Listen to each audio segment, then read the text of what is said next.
I know already my daughter is there.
Hare Krishna.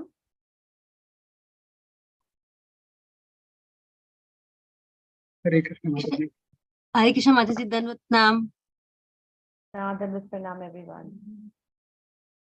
Hare Krishna Mataji, please accept my humble obeisances. All glories to Srila Prabhupada.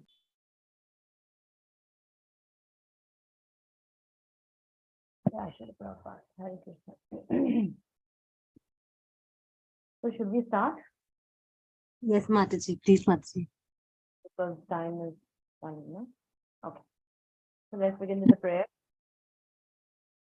Om Jnanatimidandasya Jnananjana Shalakaya Chakshurun Militam Yena Tasmai Shri Gurve Namaha. Shri Chaitanya Amanobhishtam Stapitam Yena Bhutale Swayam Rupa Kadamayyam Dadati Swa Padantikam Vandeyaham Shri Guru Shri Yuta Padkamalam Shri Gurun Vaishnavamsha Shri Rupam Sagrajatam Sagar Raghunathanvitam Tam Sajivam Sadvaitam Savadutam Parijana Sahitam Krishna Chaitanya Devam Shri Radha Krishna Padan Sahagar Lalita Shri Vishakhan Vikamsha Namo Vishnu Padaya Krishna Krishnaya Bhutale Srimate Bhakti Vedanta Swami Niti Namine Namaste Saraswati Devi Gauravani Prasadine Nirvishesha Shunyavadi Paschatya Deshatarine Jai Shri Krishna Chaitanya Prabhu Nityananda Shri Advaita Gadadhar Shivasadi Gauda Bhakta Vrinda Vancha Kalpatarubhya Cha Kripa Sindhubhya Eva Cha Patitanam Pavanebhyo Shri Vaishnavibhyo Namo Namaha Hare Krishna Krishna Krishna Hare Hare Hare Rama Rama Rama Hare Hare Om Namo Bhagavate Vasudevaya Om Namo Bhagavate Vasudevaya Om Namo Bhagavate Vasudevaya Narayanam Namaskrityam Naram Chaiva Narottamam Devim Saraswatim Vyasam Tato Jayamudiraye Nashtaprayeshu Abhadreshu Nityam Bhagavat Sevaya Bhagavati Uttama Shloke Bhaktir Bhavati Naistuki Krishnaya Vasudevaya Devaki Nandanaya Cha Nanda Gopakumaraya Shri Govindaya Namo Namaha Srimad Bhagavatam Mahapuran Ki Jai Sri Prabhupada Sri Gurudev Ki Jai Sri Sukadeva Goswami Sri Parikshit Maharaj Ki Jai Hare Krishna everyone. So, welcome this evening for continuation of Kapil Dev Siksha. I will just share the screen.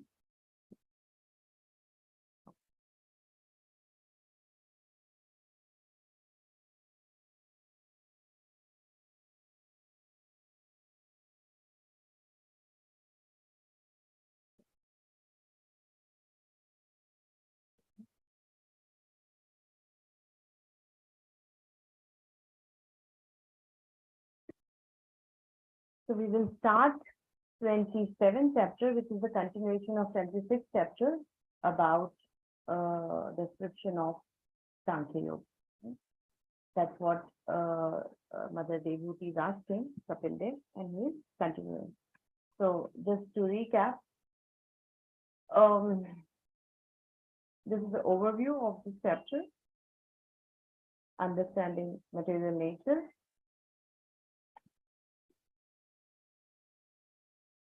We started with 26th chapter, which is the glories of devotional service, because she asked, in short, he told about Sankhya Yoga and Ashtanga Yoga, and then the importance of Bhakti Yoga.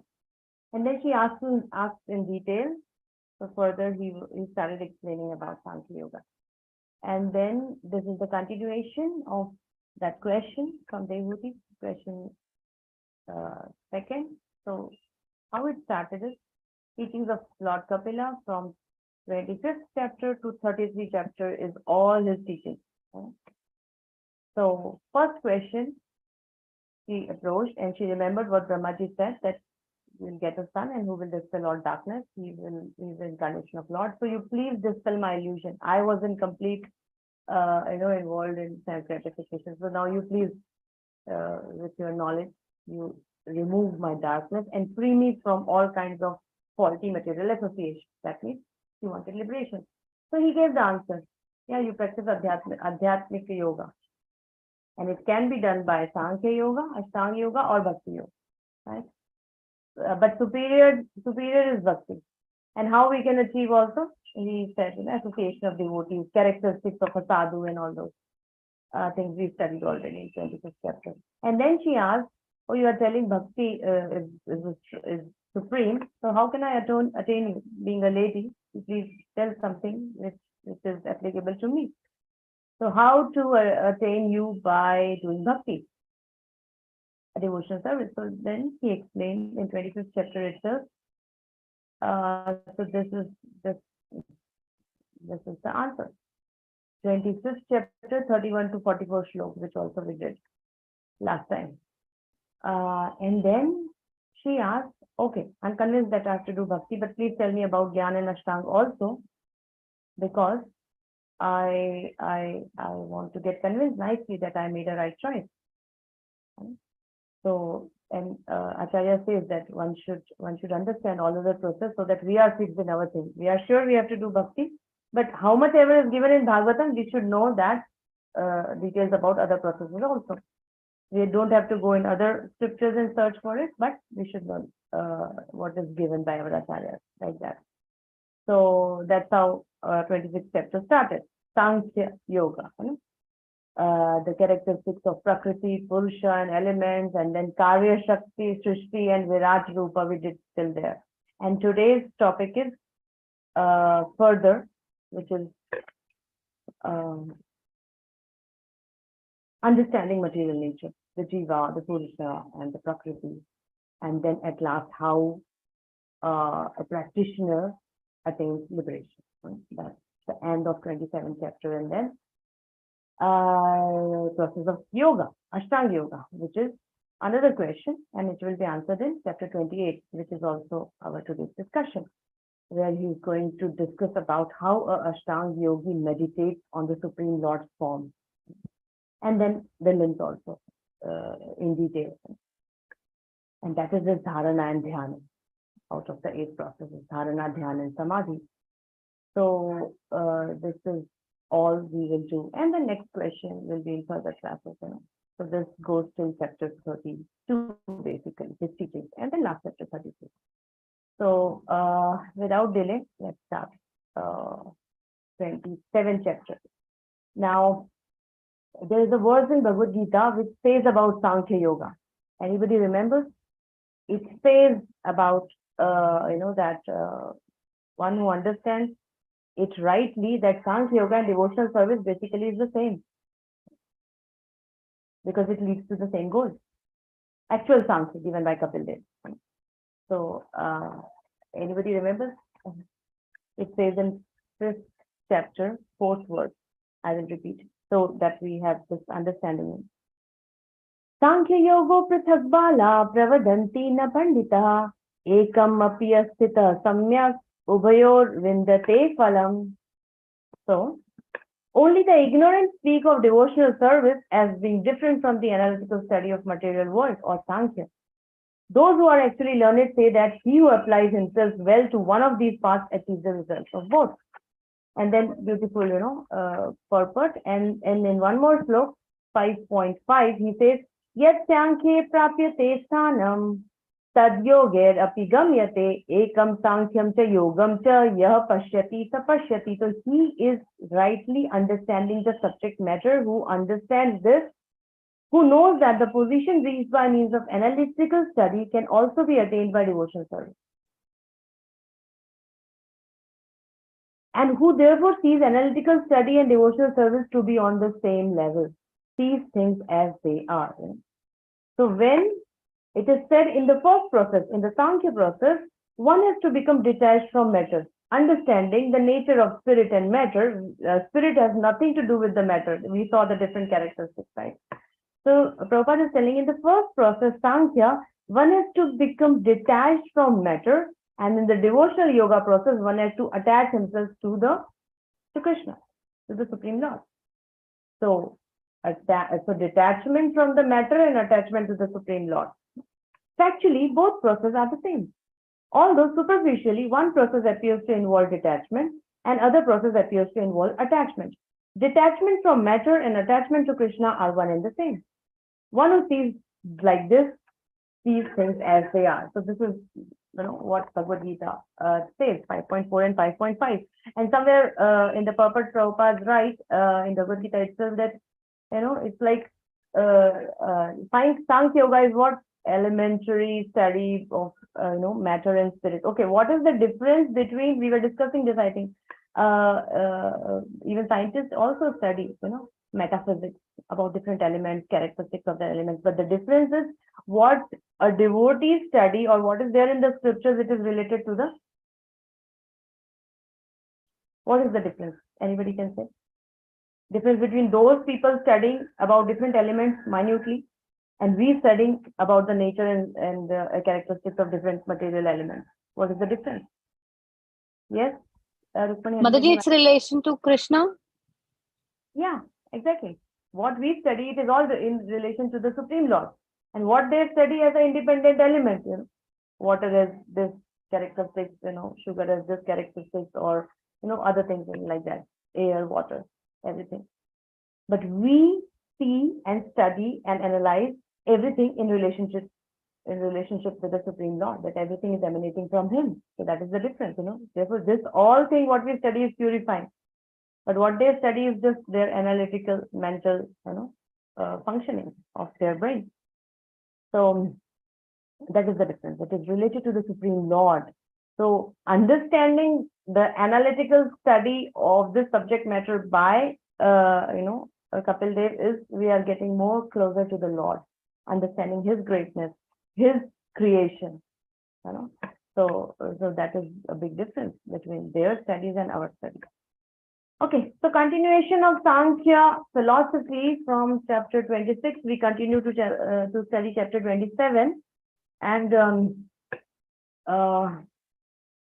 we will read only translation due to lack of time. So let's read translation of first verse, chapter 27. Text 1.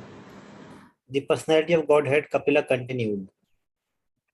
When the living entity is thus unaffected by the modes of material nature, because he is unchanging and does not claim proprietorship, he remains apart from the reactions of the modes, although abiding in a material body, just as the sun remains aloof from its reflection on water. Yes. So understanding the example, the sun remains aloof from its reflection of water. So in the second canto also we learned this concept that there is no real relationship between soul is individual, basically. It is just like a dream that we identify with the matter, with the body. So there is no actual relationship with the soul and the matter.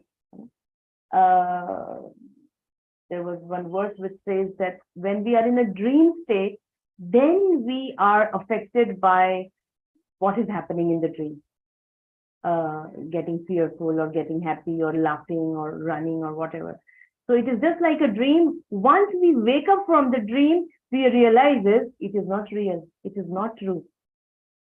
And here the example is given, just like reflection of the sun rays,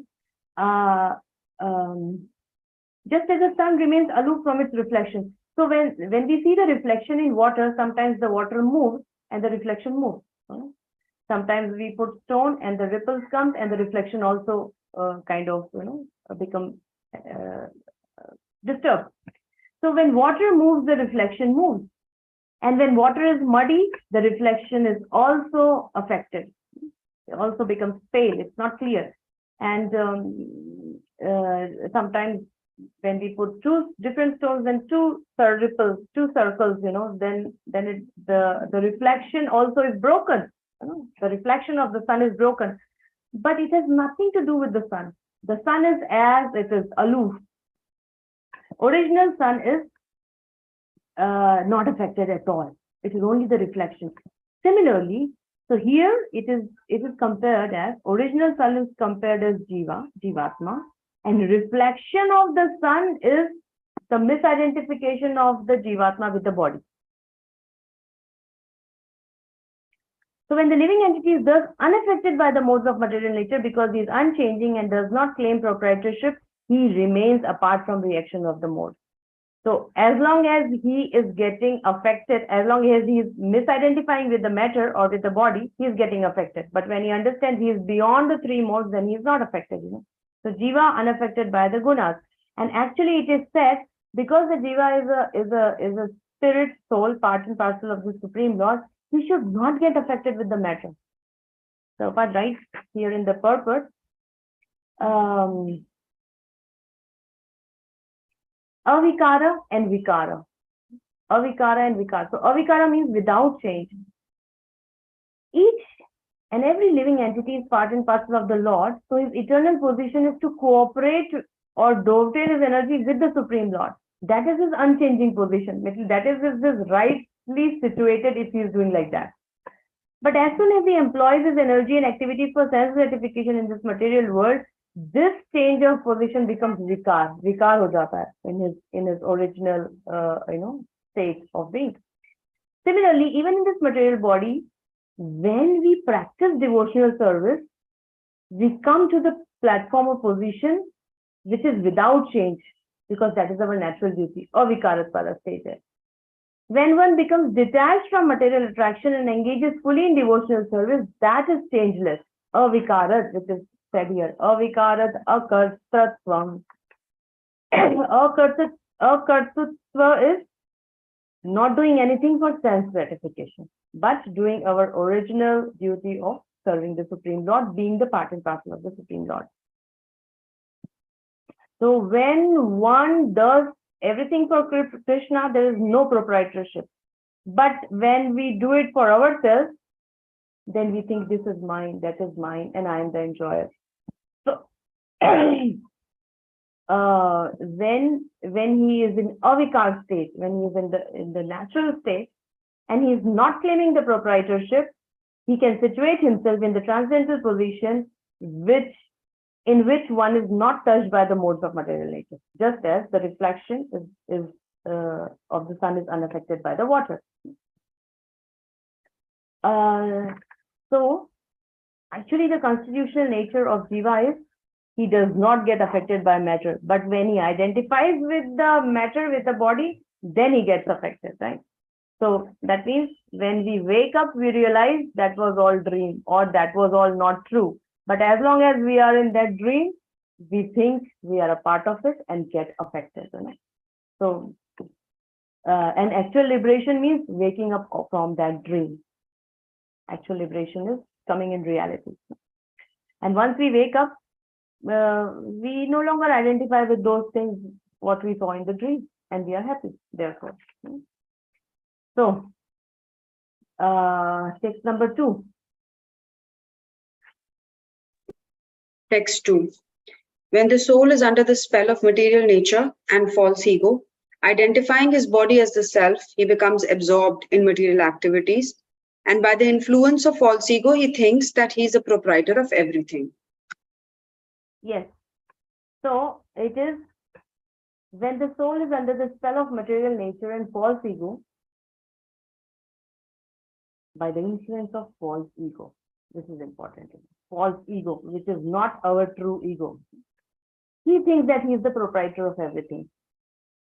So this initial 5 verses is explaining how the jiva gets, entrapped in this repeated cycle of birth and death.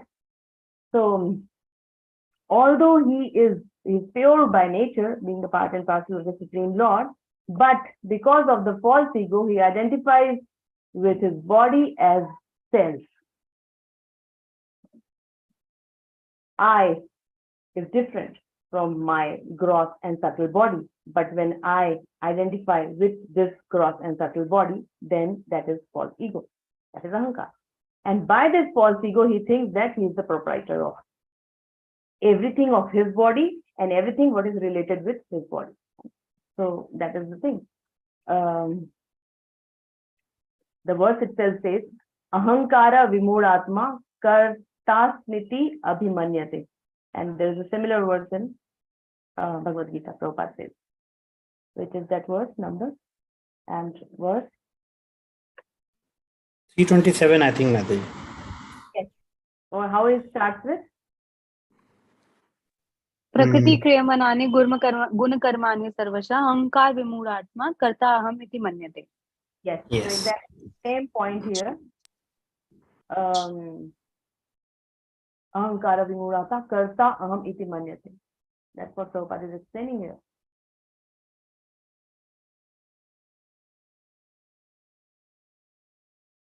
Yes.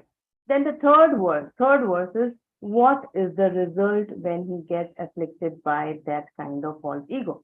So the third verse says, somebody can say, The conditioned soul therefore transmigrates into different species of life, higher and lower, because of his association with the modes of material nature.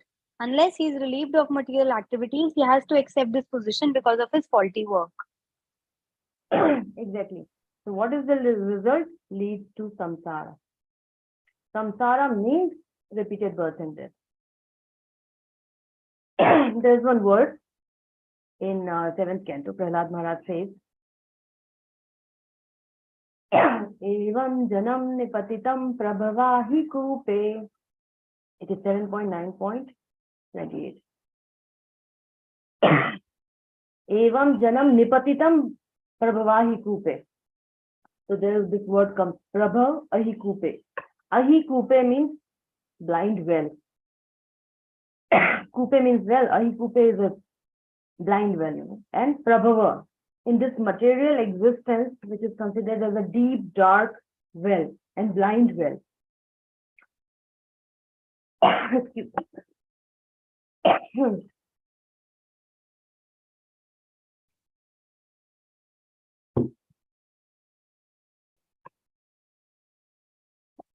So, evam janam nipatitam prabhavahi kupe. You, second line says, kama bhikamam, because of this desire, one after another, to enjoy, to lord it over. Kama bhikamam anu, yah prapatan prasangat, because of this faulty material association, we are attached, we want to fulfill our desires, and for all those reasons, we came in this material world. We have fallen in this material world, which is compared to this deep, dark well, and the word used is prabhava. So bhava means to be. Ayushman bhava, kirtiman bhava. Bhava means to be. And prabhava, pra means again and again. So again and again means repeated birth and death in this material world is prabhava, samsara. So if in our false ego we identify with our body, then it leads to samsara. It leads to repeated birth and death. So that's what is said here. And sad asad mishra yonishu. 84 lakh species. One after another, we take different kind of species depending on our karma and our desire. So either in demigod, which is Sat, Asat is like lower species, animal species, and Mishra, mixed, mixed Yonishu, all these. So Prabhupada explains here, like some bodies of high or some are low, different, different bodies. That is called Samsara Padvi, means this material world. So due to our false ego, due to misidentification with our body, we come in this material world again and again. And then fourth word says,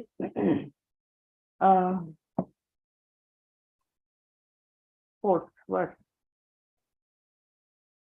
Somebody can just say translation. Actually, a living entity is transcendental to material existence, but because of his mentality of lording for material nature, his material existential condition does not cease, and just as in a dream, he is affected by all sorts of disadvantages. Yeah, so this is because again of our doer mentality. Actually, he is transcendental to material existence, but because of his lording it over, his material existential condition does not cease. Does not cease means it continues. It does not stop. And just as in a dream, he is affected by all sorts of disadvantages. He is affected by all kinds of miseries and pains and happiness and everything. So example of a dream is very appropriate here. We are put into many different situations. Sometimes we laugh, sometimes we cry, and sometimes we are in sweat. So these are our different positions. Similarly, the spirit soul has nothing to do with this material nature, but because of his mentality of lording it over, he is put into this position of conditional existence.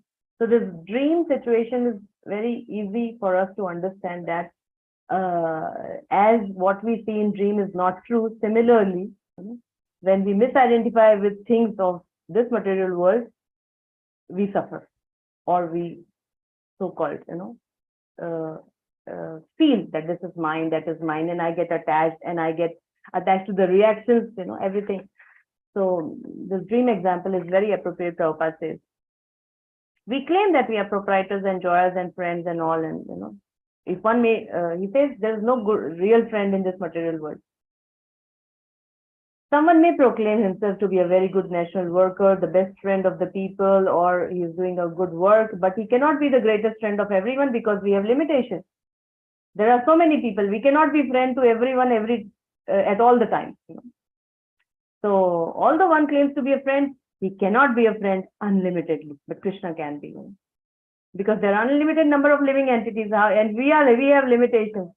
So what real benefit we can do in general, Prabhupada says, only by awakening them, Krishna consciousness, then we can do, that is the best service, he says.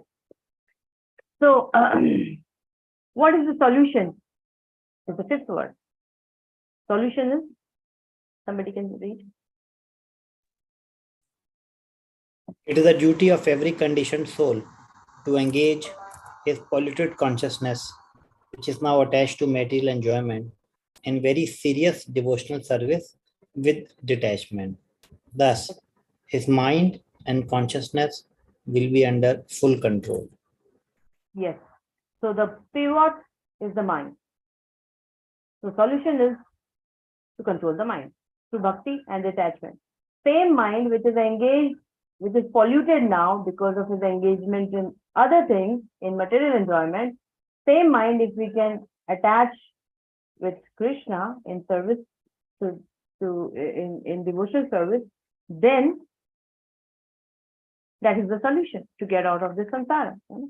So this is basically the jiva in the conditioned state and the solution of getting out. One should always think of Krishna.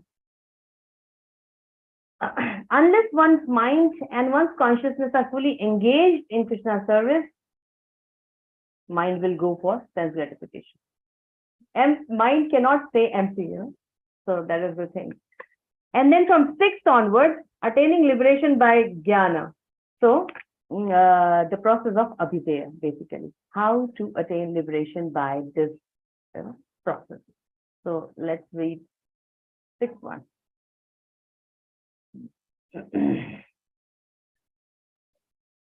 One has to become faithful by practicing the controlling process of the yoga system and must elevate himself to the platform of unalloyed devotional service by chanting and hearing about me.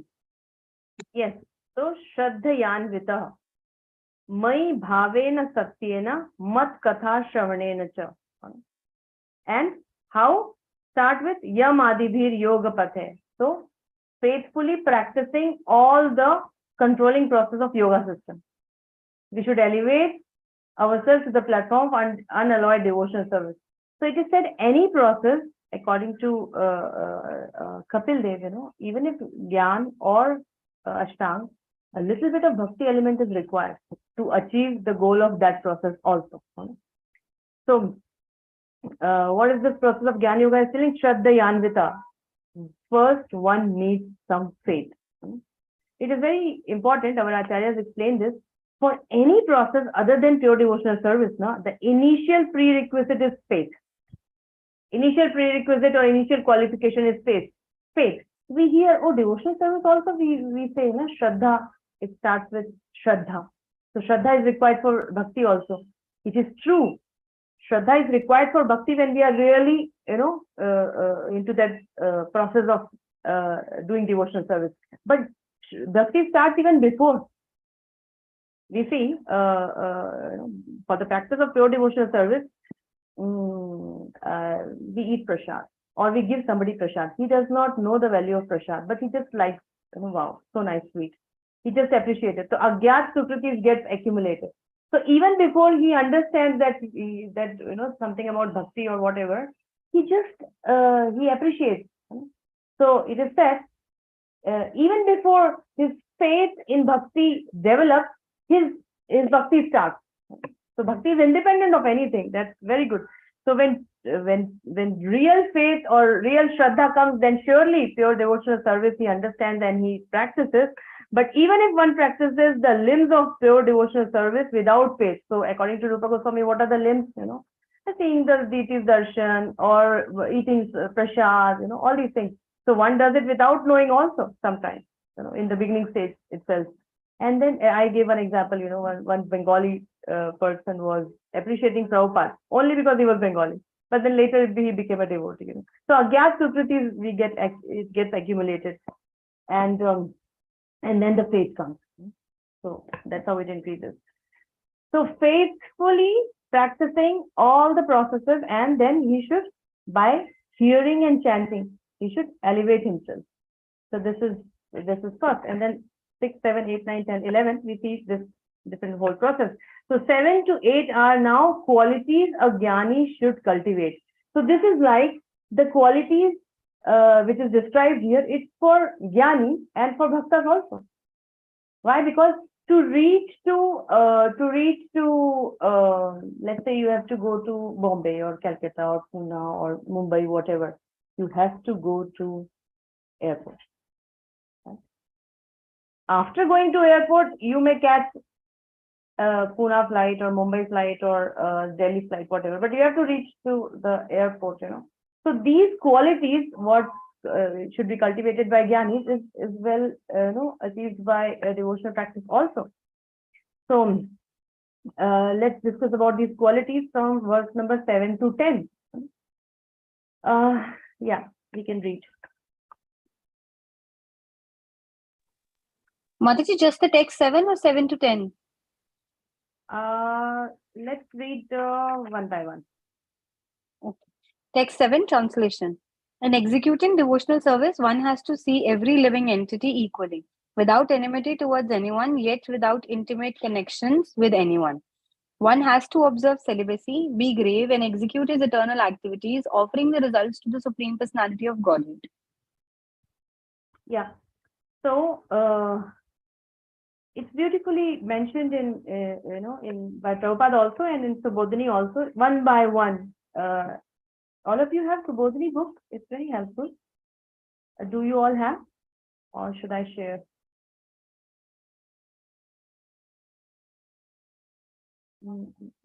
If you can share, Mataji. Yeah, so I am finding it out. Just a minute, huh?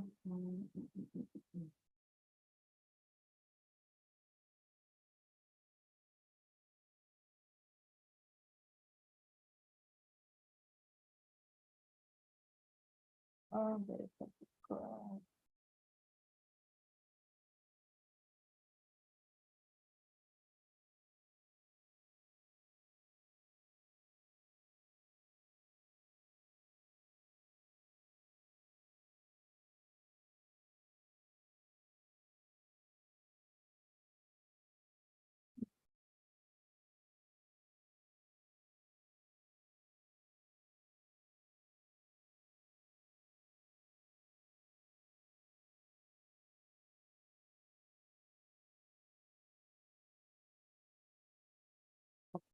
I got it.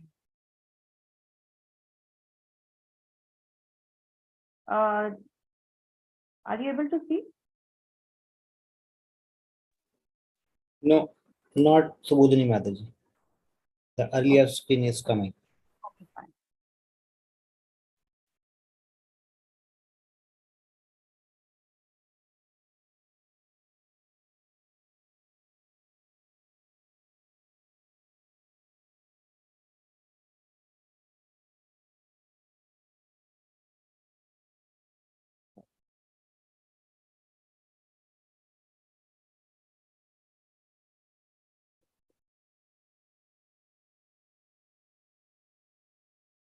Sorry, for the delay.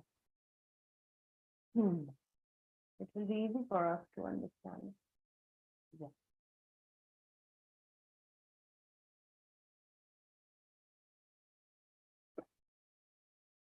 Okay, here. It's there now? Yes, yes. Yes, so very nicely, Prabhuji has, made it in this chart. So Prabhupada says, one has to see every living entity equally. Sarva Bhuta Samatvena, Samatva, and then without enmity towards anyone. Nirvairi, Vairi means enemy. Nirvairi, that means without enmity. Without intimate connection, that means aprasanga. Without intimate connection with anyone, in the sense of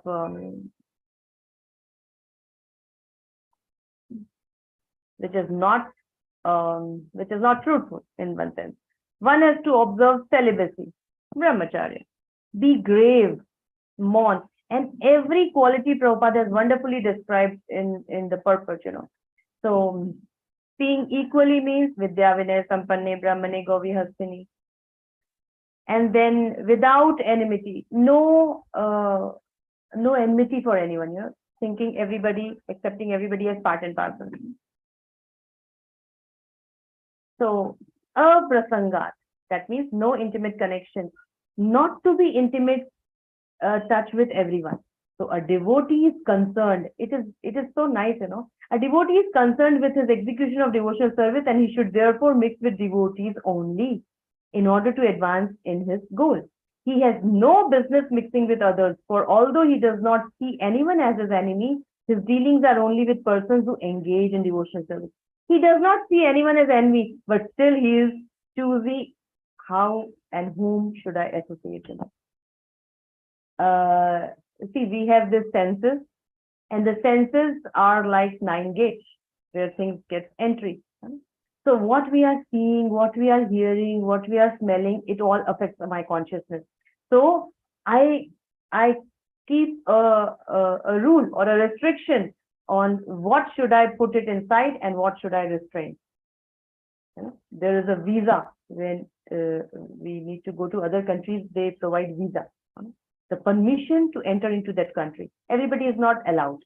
They really see whether you are a right person, you are going for a right goal, then you are allowed. So similarly, a devotee here, aprasangata means he does not mix with anyone. He sees everyone with equal vision. He respects everyone, but he does not mix so closely with everyone. No intimate connection. That means what? Because for what is so important for materialistic person? What is the most important thing for materialistic person? I ask all of you. Sense gratification.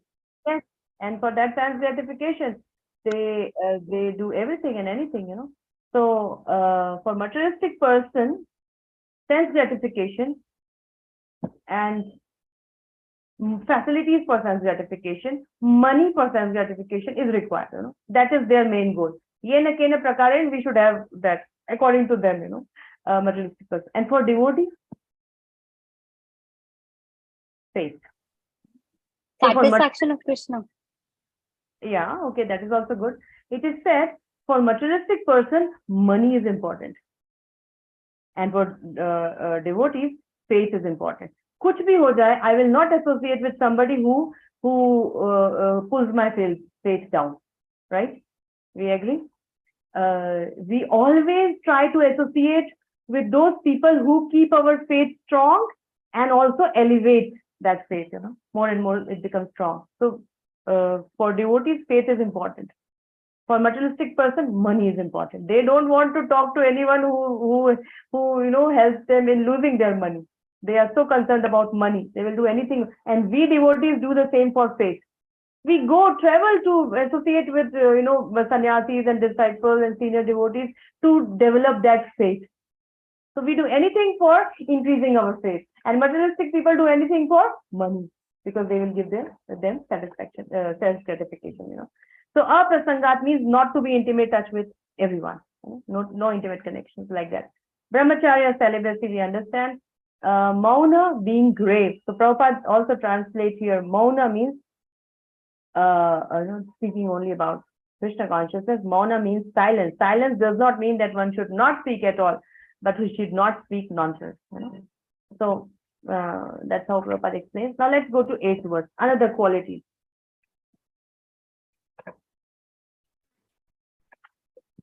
For his income, a devotee should be satisfied with what he earns without great difficulty. He should not eat more than what is necessary. He should live in a secluded place and always be thoughtful, peaceful, friendly, compassionate, and self-realized. Yes. So yad ikshaya uplabdhanya. So whatever he gets by his own accord, he does not endeavor to earn more and more simply to accumulate more than necessary. So this is first quality. and then satisfaction with what comes of its own accord. Regulated eating. Prabhupada says one should have regulated eating. That is very important. Atyahara prayashasya is a problem. Meet a book. Meet a book means one should eat only as much as necessary to maintain the body and soul together. One should not be glutton to satisfy the tongue. Keep eating, keep eating. Muni means thoughtful. So, materialistic person is also thoughtful of improving his material condition. A devotee's thought is always engaged in improving his relationship with the Supreme Lord. So therefore, he is called as Muni. And then he should live in a secluded place. Secluded place means a place away from normal, ordinary people where they just chit-chat about politics, movies, and all those things. So there's a large number of ordinary men. So it is recommended that he live in a place where there are devotees. So Vivikta Sharana, live in a secluded place. And then he's Shanta, peaceful, Maitreya, friendliness to everyone, and determined, determined always. Self-possessed means determined in what he is practicing. 6-9.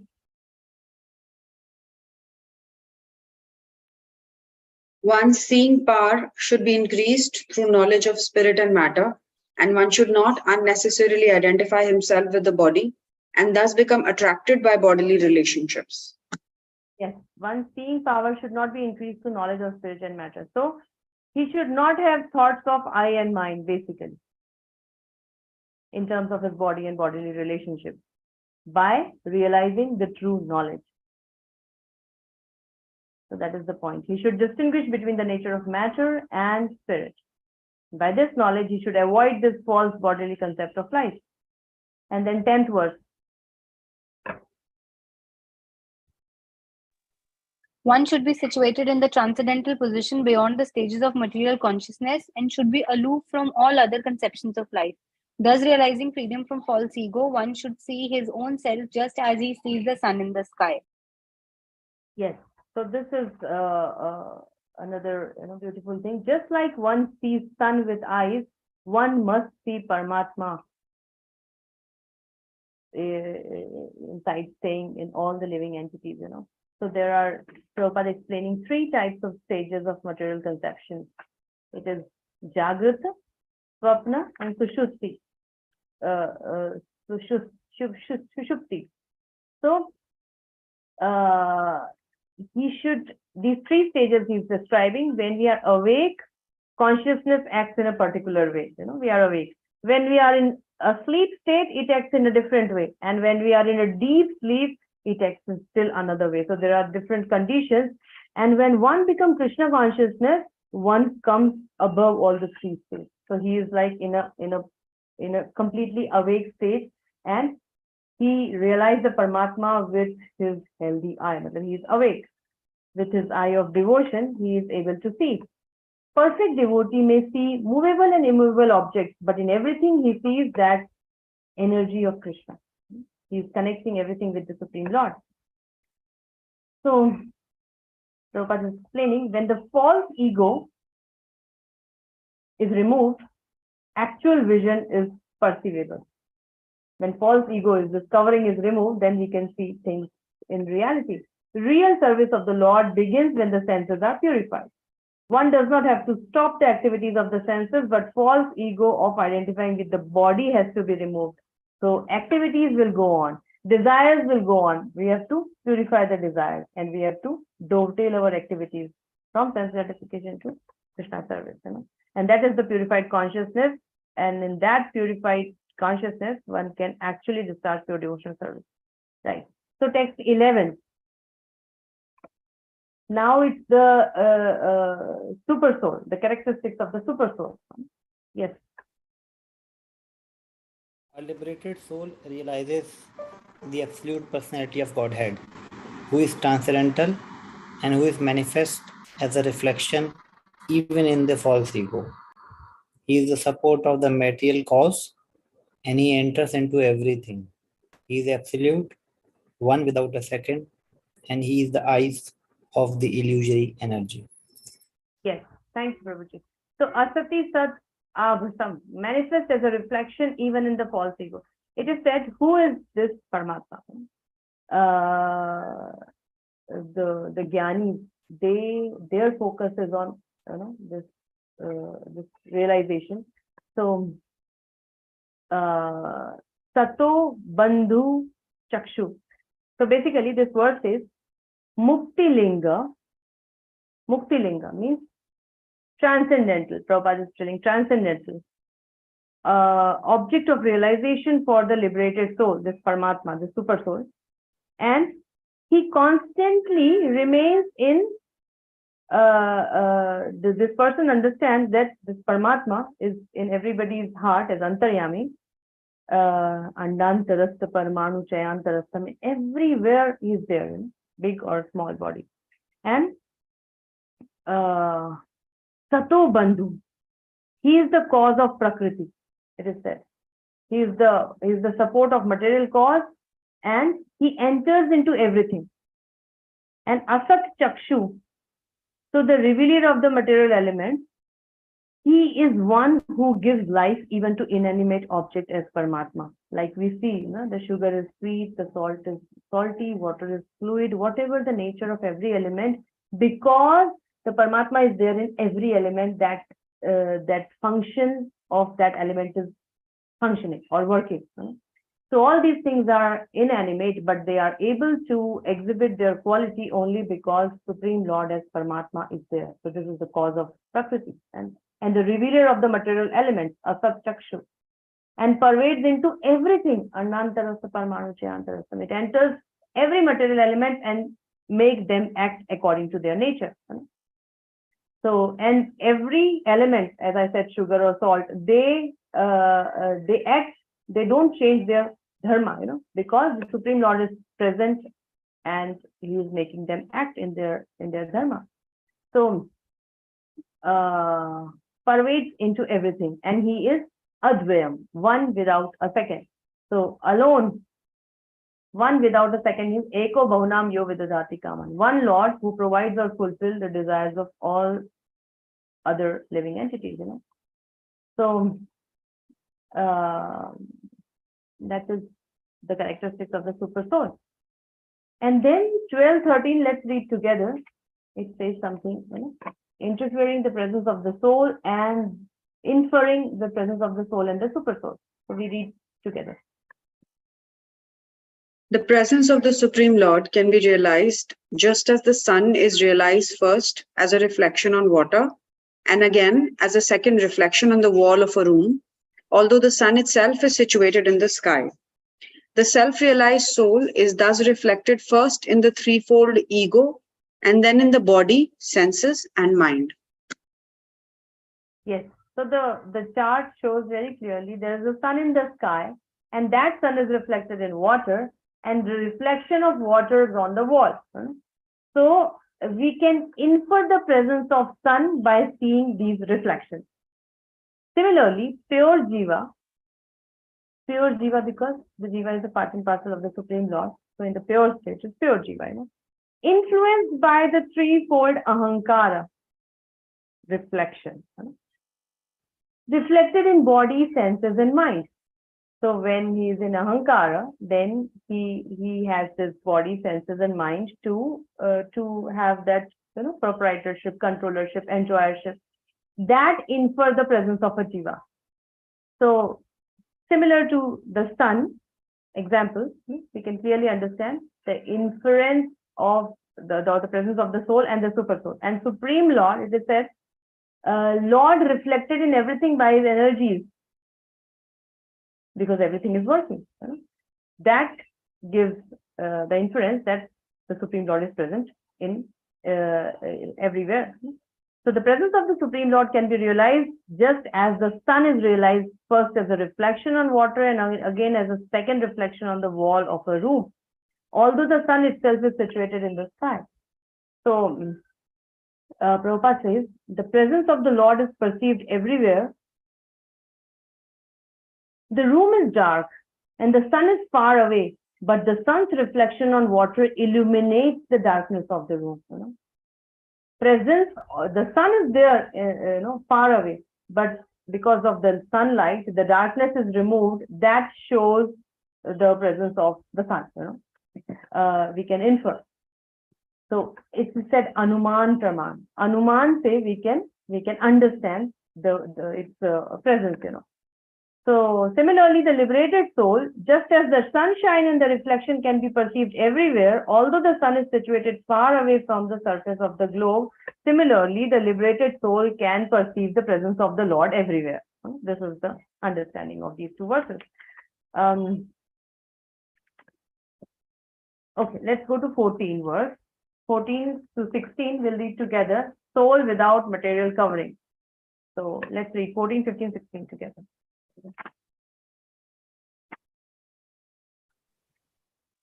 Text 14. Although a devotee appears to be merged in the five material elements, the objects of material enjoyment, the material senses and material mind and intelligence, he is understood to be awake and to be freed from the false ego. Text 15. The living entity can vividly feel his existence as the seer, but because of the disappearance of ego during the state of deep sleep, he falsely takes himself to be lost, like a man who has lost his fortune and feels distress thinking himself to be lost. Text 16. When by mature understanding one can realize his individuality, then the situation he accepts under false ego becomes manifest to him. Yes, exactly. So these three verses says 14, 15, and 16, that jiva who remains alert, yah vinidro. So without ego, without ahankar, that is without this mind, intelligence, and subtle covering,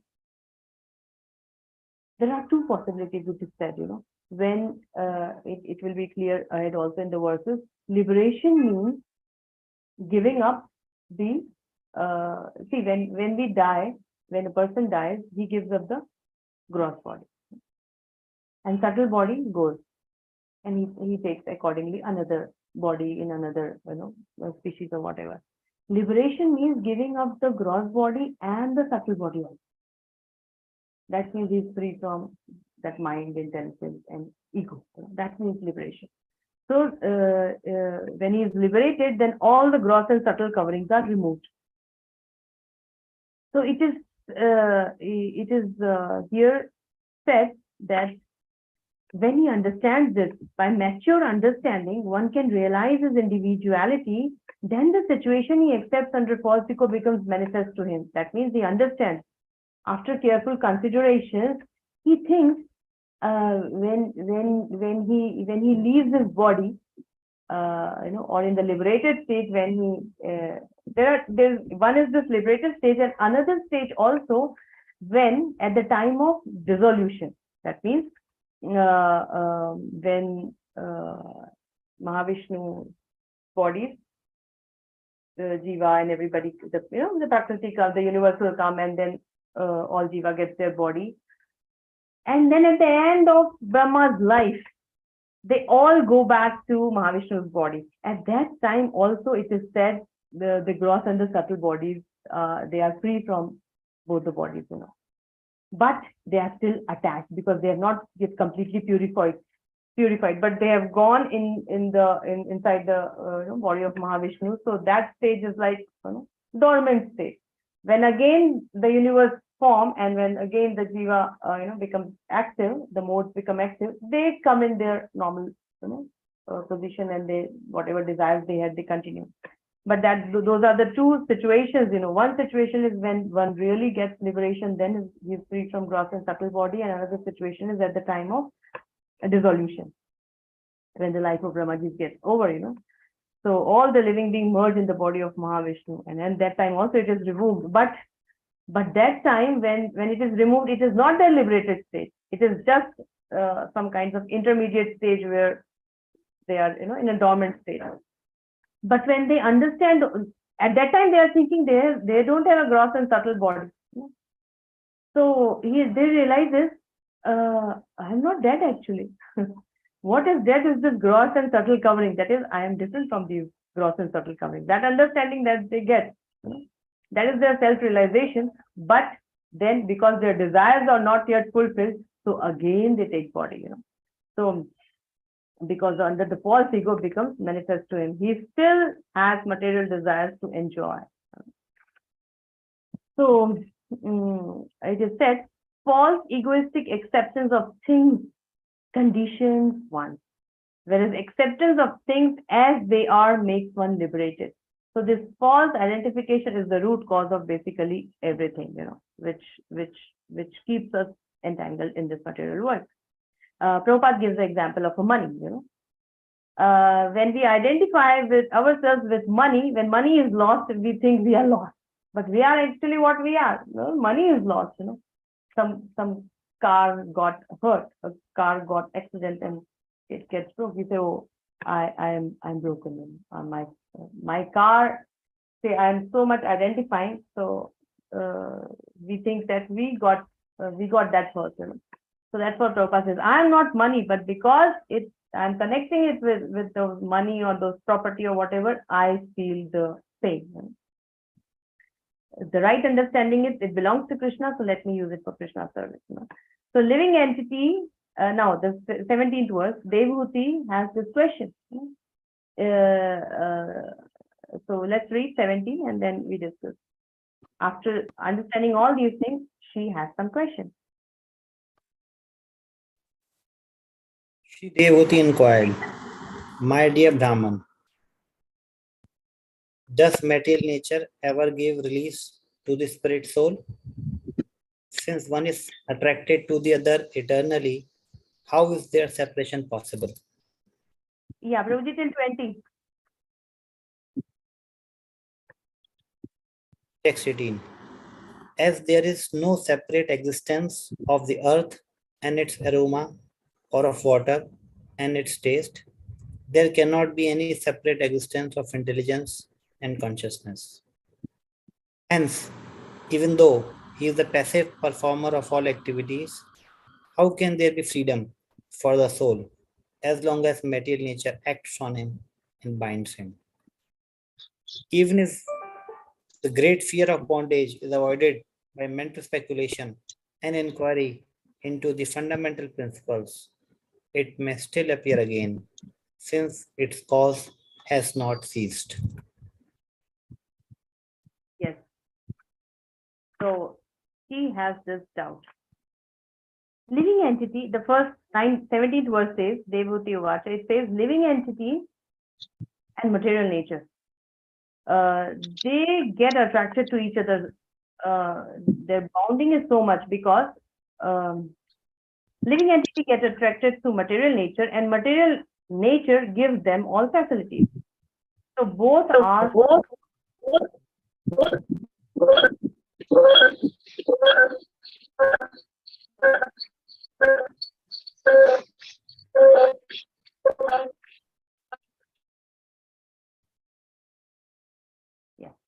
both are so much attracted to each other. It's a very strong bondage. So how the liberation is possible? How is their separation possible? That is devotee. Just by theoretical understanding, is it really possible? That is the devotee's question, to Kapil Muni. How can there be freedom for the soul as long as this material nature acts on him and binds him? So how is their separation possible? This is devotee's question. They are so tightly bound, this material nature and Jiva. Jiva wants the facilities, so is bound by the material nature. And material nature gives all the facilities. So how is liberation possible when they are so much attracted to each other? Under the strong grip of material nature, he thinks he is already, he needs all facilities. So even if the great fear of bondage is avoided by mental speculation and inquiry into the fundamental principles, it may still appear again and again. So this is how, the inquirer asks. So here, sometimes this fear of samsara is there, sometimes it goes away. So again that fear returns. What happens? Because of this samsara, because of this cause of samsara, the material desires have not gone completely, so it comes again and again. So Devahuti asks how the liberation is possible by just knowing about the nature of the thing. So it is a kind of thing, just say Parikshit Maharaj was asking to Sukadeva Goswami when he was asking about the different things. How could the people who are suffering can be saved? So initially, what Sukadeva Goswami said? Atonement, atonement, prashchit. So Parikshit Maharaj says, but this is not the real solution, because they will do the atonement, but what is the thing? You remember what he said? They will again do it, no? Because of their sinful mentality has not gone. It has not gone from the root. So aapne kuch galat kiya, we do the prashchit, some puja or something or whatever, and then you are relieved from that sin, but the sinful mentality has not gone. So one will do it again. So this is not the perfect solution. And then Sukadeva Goswami says further. So here also, something like that. Devahuti is asking, really, this reappearance of fear, since cause has not ceased, the cause means the material desires has not ceased completely, so it will come again and again. So how is it possible that one really get liberation with this process? So then Kapil Muni said it's possible. We have to do it intense practice, So that's what is from verse number 21. Let's see, 21, 22, 23 together. Text 21. The Supreme Personality of Godhead said, one can get liberation by seriously discharging devotional service unto me, and thereby hearing for a long time about me or from me. By thus executing one's prescribed duties, there will be no reaction, and one will be freed from the contamination of matter. Text 22. This devotional service has to be performed strongly, in perfect knowledge, and with transcendental vision. One must be strongly renounced and must engage in austerity and perform mystic yoga in order to be firmly fixed in self-absorption. Text 23. The influence of material nature has covered the living entity, and thus it is as if the living entity were always in a blazing fire. But by the process of seriously discharging devotional service, this influence can be removed, just as wooden sticks which cause a fire are themselves consumed by it. Yes, Mataji, thank you. So these verses 21 to 23, he says it's possible by intense practice, Tivra Bhakti. And Prabhupada says many different beautiful things. The first thing is that conditioned life begins only after one is infected by the mode. If one is in contact with police department, that does not mean he is a criminal. Police का कोई relative भी तो हो सकता है या police का कोई फ्रेंड भी तो हो सकता है. He is not affected, he is not fearful. Why? Because he is not a criminal. So he will not be punished. So their police department is this material nature. Criminals will be punished. Those who are conditioned will be affected by the laws of nature. But the saints, but the pure devotees, they will not be fearful, they will not be affected. When we are driving a car, we will be afraid when policeman is coming, when we don't have license or we have done something wrong. But if everything is right, policeman comes and checks and he goes away. We are not afraid. We are not fearful. So material nature will not disturb this person and he can continue. One can be liberated from all these adverse circumstances simply by seriously engaging in devotional service. Swadharmena, Prabhupada is telling, by discharging his prescribed duties. And animitta nimittena. Animitta nimittena means doing the actions but not getting any result of those actions, means actions performed for Krishna. Anything done otherwise will cause bondage. Yagyartha karmano anyatra lokoyam karma bandhana. So do it as a sacrifice for Vishnu, otherwise it will cause bondage. So it is said hearing for long period of time, that means practicing for long period by intense practice, by Tivra Bhakti, one can attain liberation. By seriously practicing, influence of Prakriti can be removed. That's what she is telling. If one practice with complete knowledge of Sambandha, Videya and Prayojan, and properly according to what is said, then it is possible. Example is given, Agni, Agner Yonir Ivarani. Iv Arani. Arani is the wooden stick. So when the wooden sticks is the cause of the fire, and then the fire consumes those wooden sticks also. So it's possible. It is possible.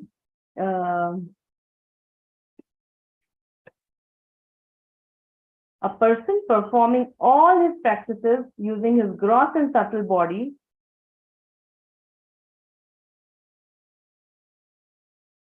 can get perfection, can get liberation by using the same subtle and gross body.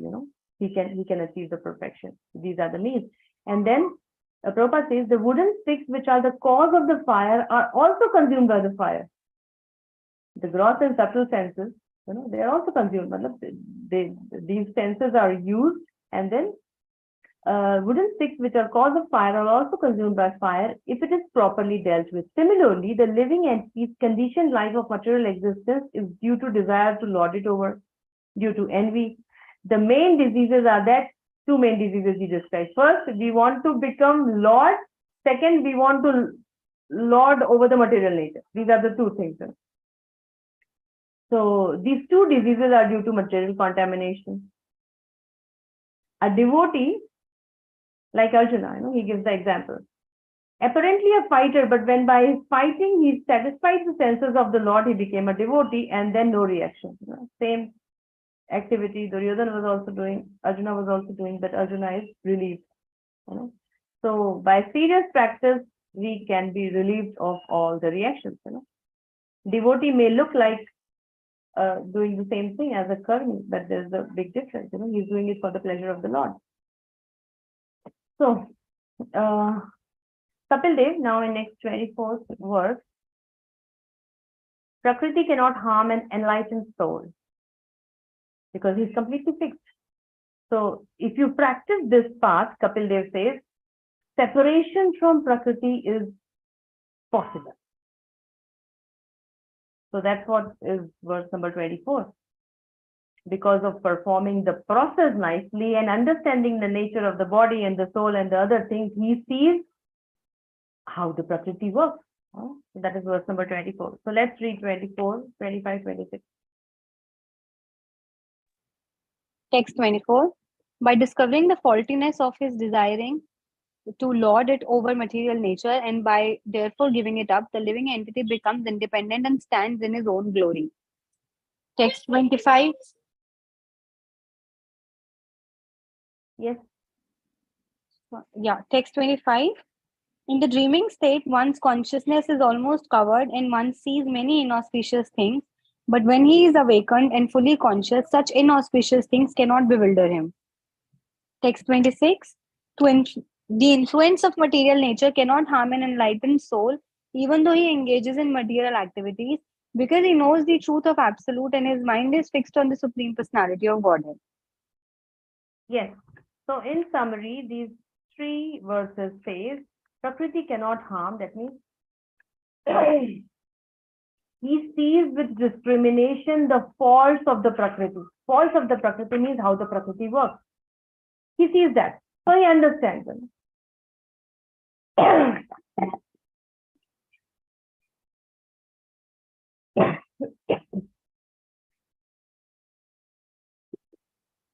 Because of performing his practices, he understands the nature.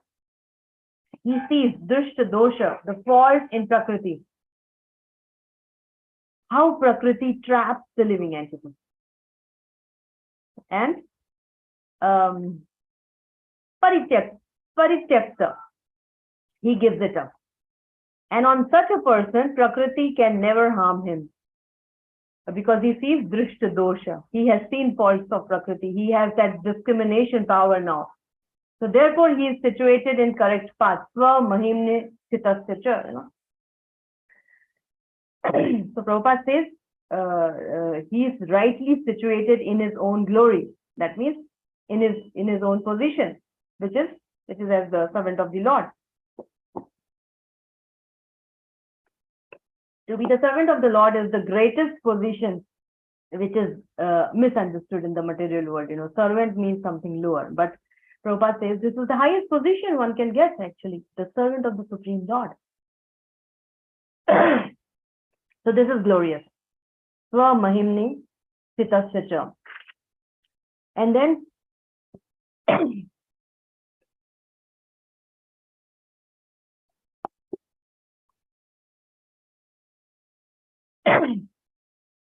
he sees with discrimination the faults of Prakriti. So he is rightly situated on his path. And he has really woken up. He is no more in his dream. He is not sleeping. So material enjoyment, suffering, etc. can not affect him, because it can affect only in the dream state. But he is awake now. And he has fixed his mind upon me. So Prakriti cannot harm him, as he knows absolute truth, fixed mind on me and rejoices in the self. He is Atmaram. He has developed a desire, or he is deriving the pleasure in himself, not matter, not external things. So rejoices in self. And for these reasons, this person will not be touched by Prakriti. So Devuti, mother, Devuti, this process works. Because that was her question, He says, yes, this process works. And after this, what happens? He is giving a neutral presentation. Because there are other people that are also sitting, and he is giving this neutral presentation. Yes, this process works, and one gets liberation. And even though now Kapil Dev wants Mother Devuti to practice pure devotional service, still he is telling, if you practice it right, it works. But this process of jnana, sankhya, it can give you liberation, nothing higher than that. Remember, in 25th verse, he says, if you do bhakti, in the later verses he was telling, bhakti is better, because if you do bhakti, liberation you will anyway get it. And you will get much more ruchi, nishtha, asakti, bhava, prem. This also will be followed, if you continue like that. But here he is telling, yeah, this process of jnana, what I am telling, it works and it will give you liberation, not more than that. He's clarifying that also. So this path is difficult, of course, but it is not impossible. So it works, and people does it, So this is a neutral presentation. And now the last final verses, 27 to 30 is final liberation of a yogi. So how such yogi attains that stage? So we read together 27 to 30. When a person thus engages in devotional service and self-realization for many, many years and births, he becomes completely reluctant to enjoy any one of the material planets, even up to the highest planet, which is known as Brahmalok. He becomes fully developed in consciousness. My devotee actually becomes self-realized by my unlimited causeless mercy. And thus, when freed from all doubts, he steadily progresses towards his destined abode, which is directly under the protection of my spiritual energy of unadulterated bliss. That is the ultimate perfectional goal of the living entity. After giving up the present material body, the mystic devotee goes to that transcendental abode and never comes back. When a perfect yogi's attention is no longer attracted to the byproducts of mystic powers, which are manifestations of the external energy, his progress towards me becomes unlimited, and thus the power of death cannot overcome him. Yes, thank you, Prabhuji. So, when a person, 27, when a person engages in devotional service, Bahu Janmana, Kalena Bahu Janmana, after many, many years and births, he becomes completely reluctant to enjoy any one of the material planets. So, Sarvatra Jat Vairagya, with complete detachment, including the Brahmaloka. He understands that. So, Brahma Bhuvanan Muni. So, even up to the highest planet, which is known as Brahmaloka, he becomes fully developed in his consciousness. So he understands. It is Prabhupada said here, in material existence, when a devotee is not completely purified, he expects material benefit from the Lord in the form of relief of material miseries. So liberation means relief of all these material miseries. Mukti, mukti, mukti. But something is higher than that also. advancement in knowledge of the relationship between the Supreme Personality of Godhead and the living entity, or knowledge as to the real nature of the Supreme Lord. So, to go to the spiritual world in one way, that is also one kind of desire. Higher than that, there are devotees who desire not even to go to the spiritual world. They say, whatever you desire, let me just serve you. There are many devotees, like we know from Chaitanya Charitamrita, there's a devotee, Vasudev, who says, you please deliver everyone and I take their karma. So the point here is, when a person does engages in devotional service and self-realized for many, many years, he becomes completely reluctant to enjoy any of the material planets, even up to the highest planet. And Prabhupada is explaining nicely, the highest example of pure devotional service is that of the gopis. Nothing. Sometimes they give their dust also.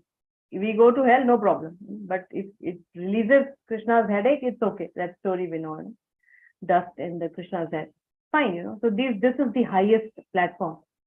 So here in this stage, it says, he continues, 28, 29, he continues worshipping me, Mad Bhakta, Prati Buddhartho, understanding the ultimate truth, and by my mercy, Mat Prasadena, they get the highest benefit. Having destroyed their subtle body, the yogi goes, the place from where they don't come back. They don't come back. Yad Gatva na nivartante yogi lingad vinirgame. So lingad means from the subtle and gross bodies. They left that and they depart to that abode from where nobody returns. So this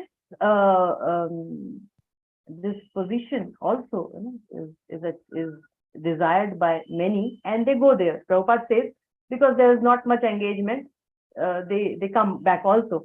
So not all of them come back. Some stays there and they live there happy, but then some come back also for engagement. That's what Prabhupada always says.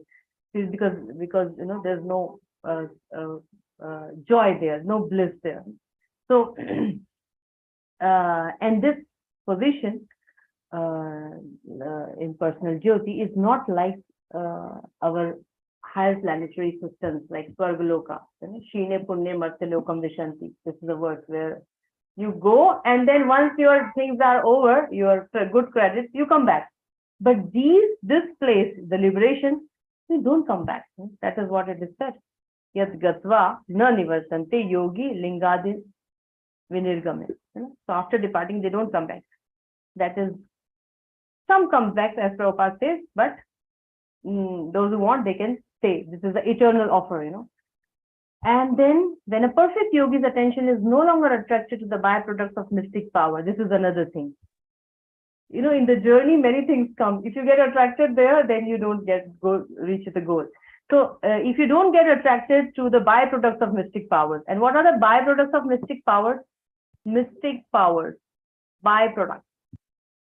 So this Ashtasiddhis is the byproduct of mystic powers. If you get attracted to those, then you stay there. You get involved in those siddhis. But if you don't get attracted to the byproducts of mystic powers, then you proceed ahead to the place where the power of death cannot overcome him. That means he will not take birth again. When he does not get attracted to other things and he reaches the final destination, which is liberation. So that's how Kapil Dev concludes that final liberation for this kind of practitioner is possible. With a detached heart, thus death can't overcome him. That means he does not come back again in this material world. So he achieves that liberation.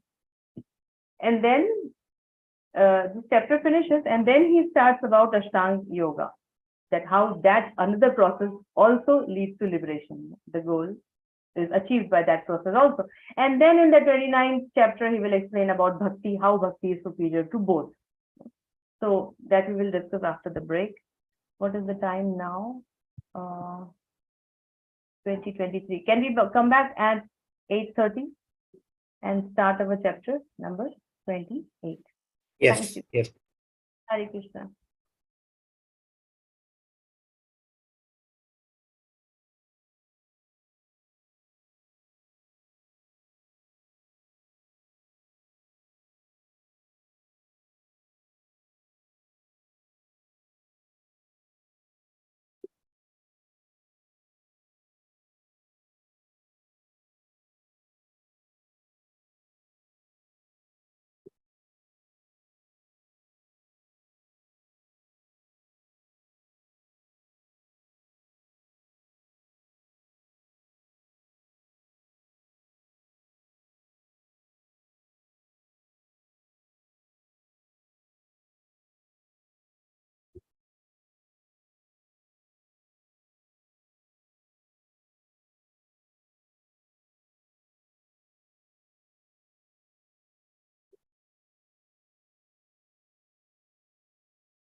Hare Krishna.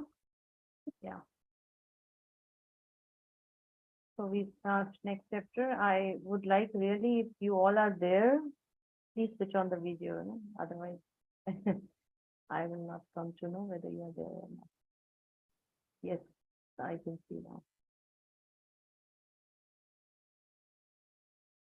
It might be a hectic day, you know, end of the day. Office people, working people, so I can understand. But End of the week also, Mataji. End as of the week also. yes, I know. But what to do, you know?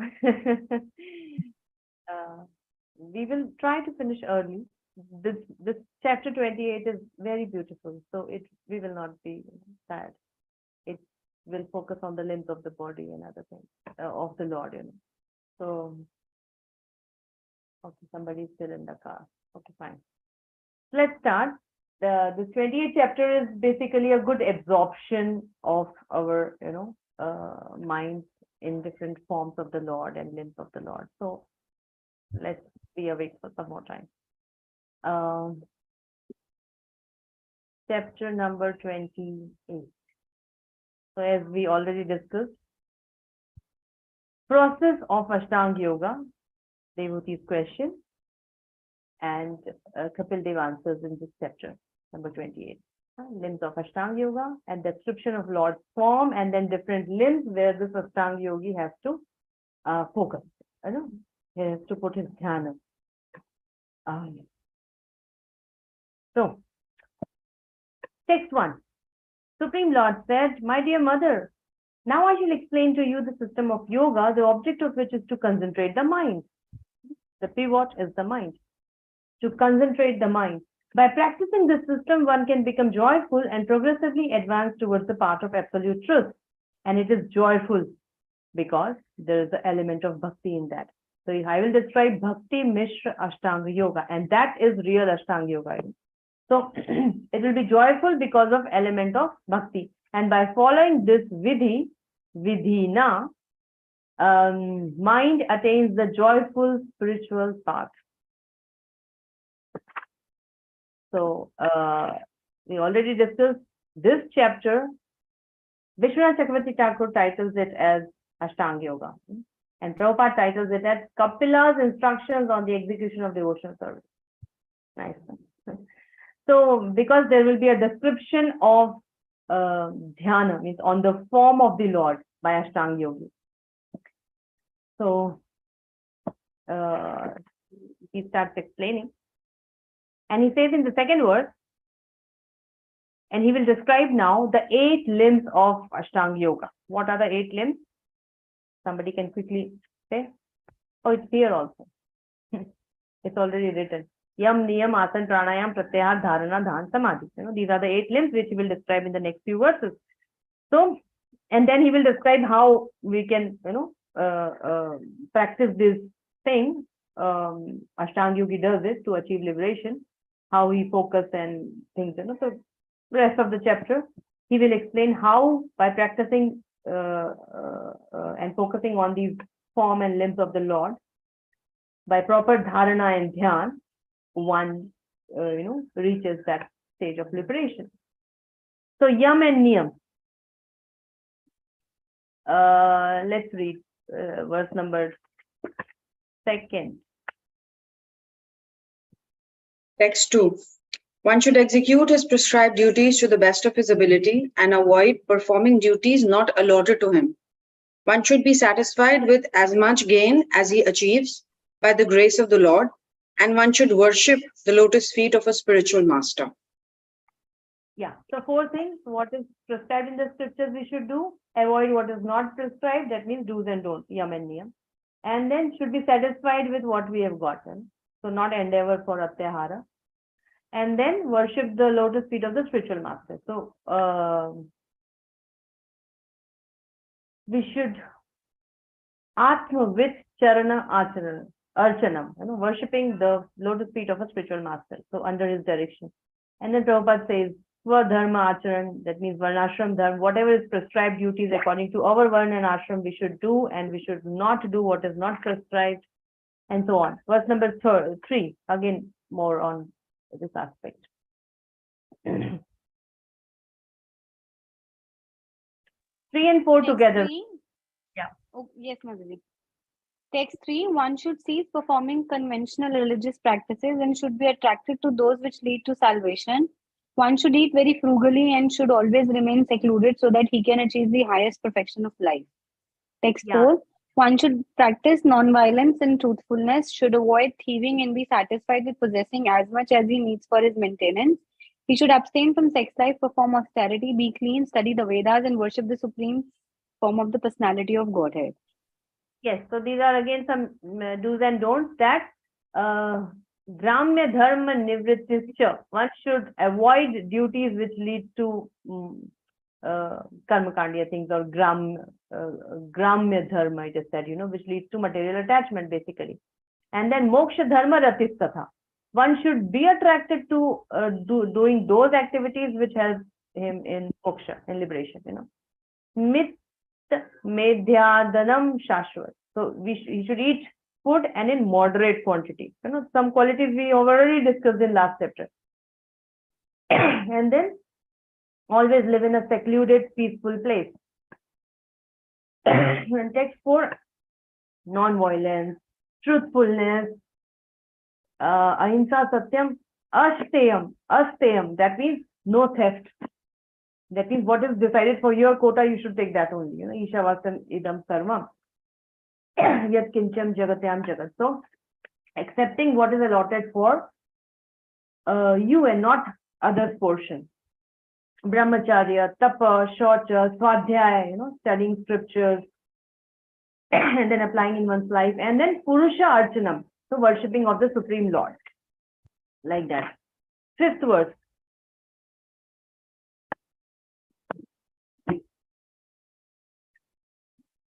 One must observe silence, acquire steadiness by practicing different yogic postures, control the breathing of the vital air, withdraw the senses from sense objects, and thus concentrate the mind on the heart. It's also provision.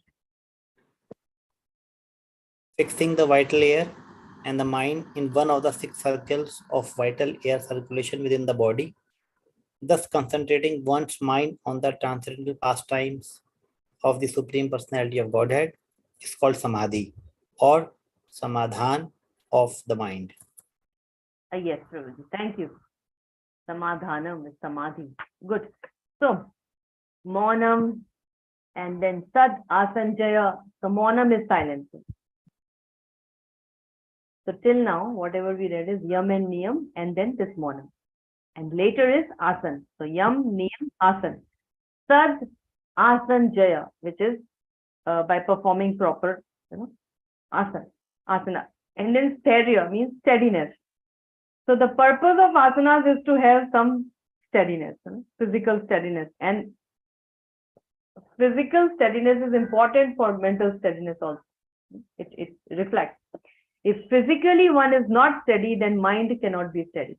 Therefore, it is said when we are chanting, physically at least we should sit straight, without backrest, and sit at one place like that, because physically when we are steady, it helps in mind also being steady. But physically itself, if we are moving, seeing, doing many different things, mind will not be stable at all.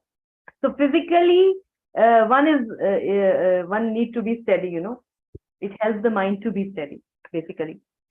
So, and then asan, steadiness, and then pratyahara. Pratyahara means gradually remove the senses from the sense object.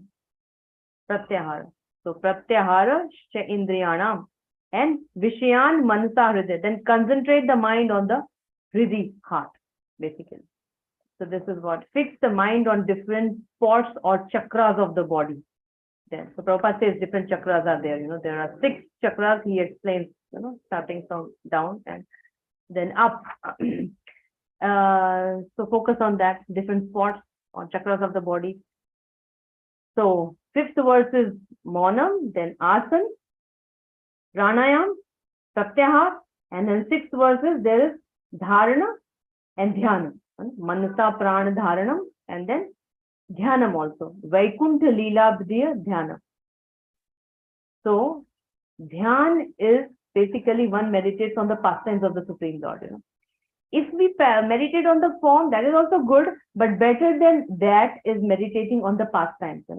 Because it is said, movies are much more absorbing than photographs. Photographs also we can watch and see, and understand some idea. But movies, when we see, it gives a more idea, a more understanding, and more absorption, right? So movies are much more absorbing than photographs. Therefore, Dhyan is Vaikuntha Leela, in the pastimes of the Supreme Lord. So a yogi achieves much more perfection on Dhyan when he meditates on the pastimes of the Lord than just meditating on the form of the Lord, basically.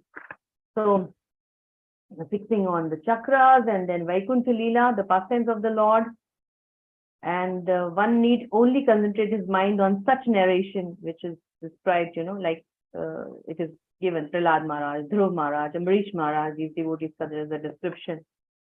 And then Samadhi is not an artificial bodily state. It is the state achieved when the mind is really completely absorbed in the thoughts of Supreme Personality of Godhead. That is real Samadhi. Text 7.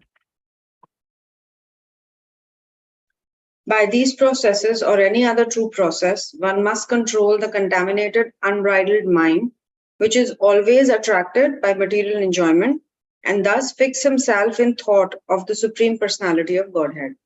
8. After controlling one's mind and sitting postures, one should spread a seat in a secluded and sanctified place, sit there in an easy posture, keeping the body erect, and practice breath control. Yes. So, by these process or any other true process. So, Vishwanath Chakravarti Thakur says any other true process means charity or any other strict vows, whatever. One must control this contaminated, unbridled mind, which is always attracted by material enjoyment. So, this is the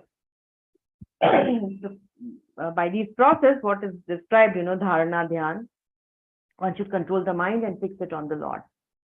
And what is required is proper sitting postures, clean place, secluded place, keeping the body erect and practice breath control, anulom vilom, So here, straight, controlling his breathing practices, all this helps in controlling the mind. So therefore, it is all mentioned here. And then texts 9 and 10, mind control through pranayam. Next 9 and 10 is mind control through pranayam. So let's read together 9 and 10. Text 9. The yogi should clear the passage of vital air by breathing in the following manner. First, he should inhale very deeply, then hold the breath in and finally exhale. Or reversing the process, the yogi can first exhale, then hold the breath outside, and finally inhale. This is done so that the mind may become steady and free from external disturbances. Text 10. The yogis who practice such breathing exercises are very soon freed from all mental disturbances, just as gold, when put into fire and fanned with air, becomes free from all impurities. Yes, very nice, Madhavi. Thank you. So mind control through pranayam. Here it says Pur, Kumbh and Rechak. Pur means inhale. Kumbh means to hold. And Rechak means to exhale. So these are details of pranayam. Either you first inhale, hold, and then exhale, or exhale, hold, and then inhale. Whatever, The result is to make the mind steady. Mind may become steady and free from external disturbances. So one should purify the passage of this prana by breathing like that. So the Hatha Yoga system or the breathing system is specially recommended for those who are absorbed in the concept of bodily existence. But one who can perform the simple process of chanting Hare Krishna can fix his mind more easily. But here, Prabhupada is explaining like that. Devotional service, we are practicing to engage our mind nicely. But in yoga system, yes, they do this. And we can also get help of this, so that we can also try to fix our mind nicely. Inhaling and exhaling and all these process. And then he says a very important thing. The yogi who practice such breathing exercise are very soon freed from all mental disturbances, just as gold when put into fire and fanned with air becomes free from all impurities. We know gold when put in fire, free from all impurities, it becomes a very solid, nice, pure gold.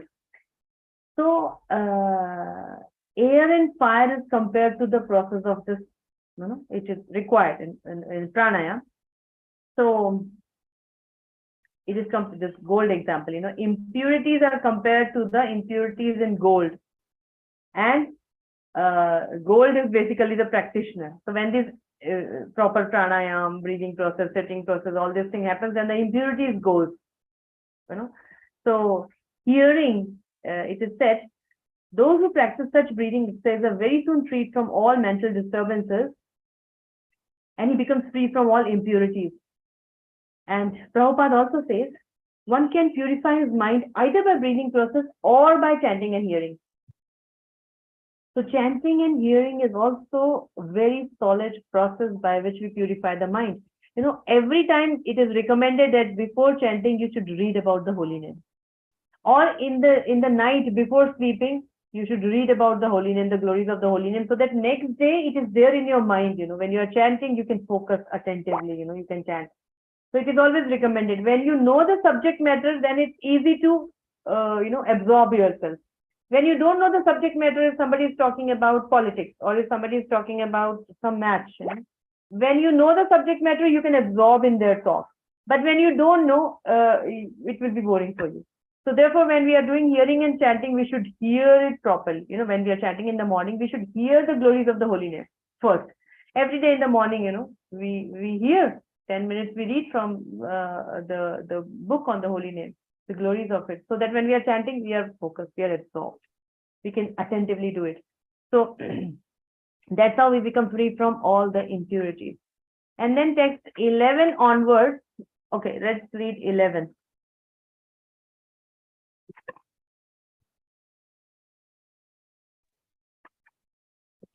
By practicing the process of pranayama, one can eradicate the contamination of his physiological condition, and by concentrating the mind, one can become free from all sinful activities. By restraining the senses, one can free himself from material association, and by meditating on the Supreme Personality of Godhead, one can become free from the three modes of material attachment. Yes, sir. So here very nice, pranayam, dharana, dhyan. It is said by pranayam, we destroy the dosha of our body. Dosh, what are the dosh of our body? Is one. Yes, dosh of our body, according to Ayurveda, is kapha, vata, pitta, dosha. So by proper pranayam, we get free from those dosh. So by pranayam, we get free from those imbalances, basically, or contamination of psychological condition. Prabhupada says, kapha, vata, pitta, dosha. By dharana, so what is dharana, dhyan, samadhi? Dharana means basically seeing the form of the Lord, having darshan of the. And dhyan means it is also seeing or meditating, but more focused, in the limbs of the Lord, in the details of what he's wearing, how is the decoration, what all jewelry he's wearing, like listen to understand. So by pranayam destroys dosha, dharana destroys sins, because we are meditating on the Supreme Lord, so it destroys sins. By pratyahara destroys association with the sense object. Pratyahara. So we try to engage our mind in Krishna's service, Krishna's devotional service, and take it out from the sense object. And by dhyan, we become free from these material modes. So pranayam, dharana, pratyahara, and dhyan. Sinful tendency goes away because the mind is getting fixed in Krishna, in the Lord. So the disturbance is created by these things, either doshas or our sinful mentality or material association or from modes, these goes away. So this is basically the effect of practicing what all was described, text number 12. When the mind is perfectly purified by this practice of yoga, one should concentrate on the tip of the nose with half closed eyes and see the form of the Supreme Personality of Godhead. Yeah, so half closed eye, see the tip of the nose. That's the description in Bhagavad Gita also same.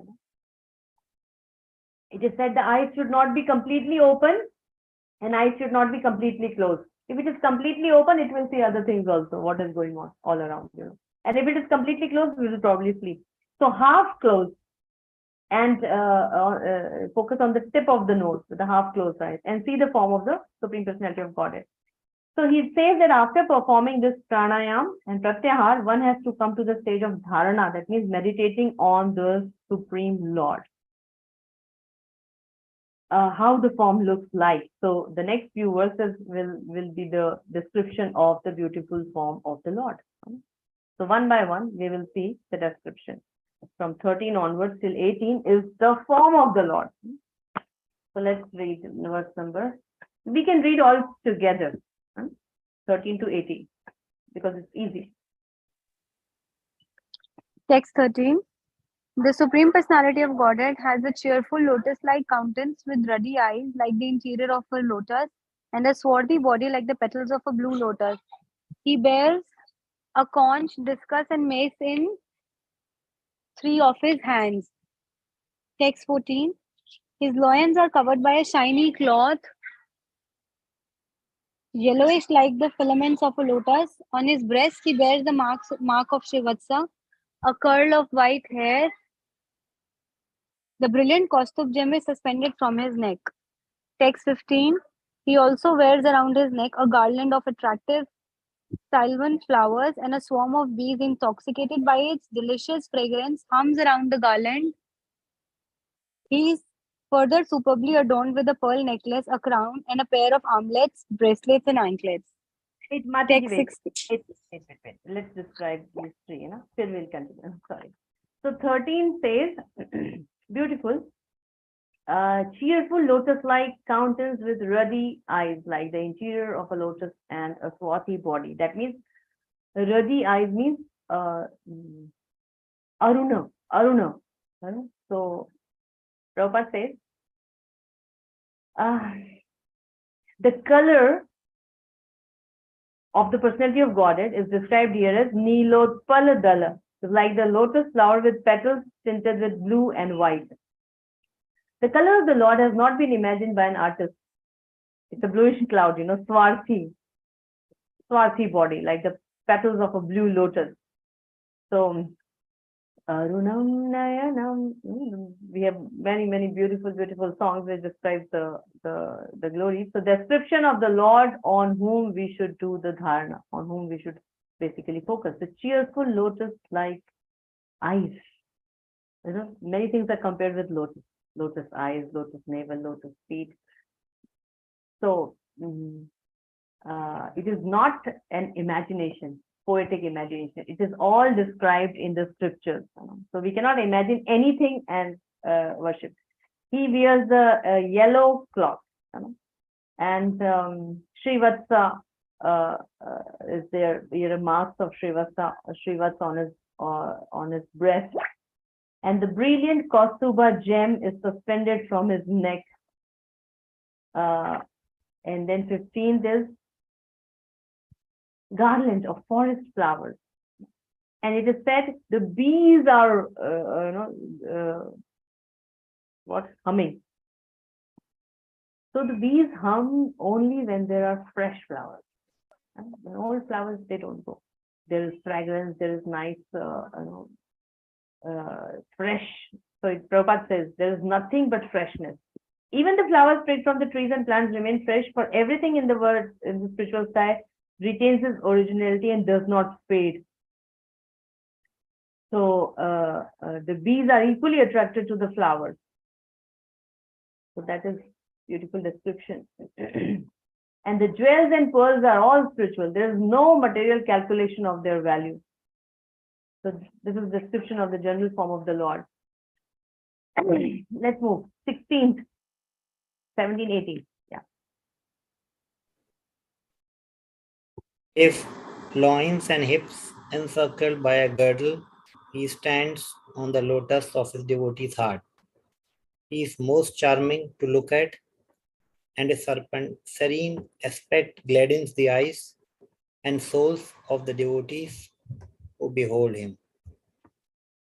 The Lord is eternally very beautiful, and he is worshipable by all the inhabitants of every planet. He is ever youthful and always eager to bestow his blessings upon his devotees. The glory of the Lord is always worth singing, for his glories enhance the glories of his devotees. One should therefore meditate upon the Supreme Personality of Godhead and upon his devotees. One should meditate on the eternal form of the Lord until the mind becomes fixed. Exactly. So his, waist belt, Kamal Kapatta, and his most peaceful glance is so soothing to the eyes. He's ever youthful, eternally 15 years old. So one should meditate on this form. This is eternal form of the Lord. Until the mind becomes fixed, one should meditate on this. So this is still 18 verse, and 19 to 33. Now further he describes about the limbs of the Lord. So this is the form, and now individual limbs. How, what is the importance, or what is the benefit basically? What does that, focusing on that particular limb, what happens? So a true Ashtanga yogi basically meditates on the Lord's pastimes and then the form, like this. So every limb, say there is a pastime, or there is some, Prabhupada or here Kapil Dev explains, with every limb what happens. So that's how they should meditate, and that's how they should remember. So text number 19. Thus, always merged in devotional service, the yogi visualizes the Lord standing, moving, lying down, or sitting within him, for the pastimes of the Supreme Lord are always beautiful and attractive. Yes. So he is visualizing with every limb what it will come, he is visualizing what pastime happens, so with the lotus feet, or what. So only difference is that hearing and fixing the mind on the pastimes of the Lord is easier than visualizing the form. As I said, something movie is much more absorbing than just seeing the pictures. So especially in this age, Prabhupada says, when the mind is so disturbed due to so many things, the process of seeing the Lord within the mind is interrupted. So the practice of yoga is automatically performed nicely by hearing the pastimes of the Supreme Lord. So therefore, this yoga necessitates meditation on the transcendental pastimes. He's standing, moving, lying down, what he's all doing. So that we will discuss. After he gains some steadiness in meditating the form, he then starts meditating on the individual limbs. So verse number 20.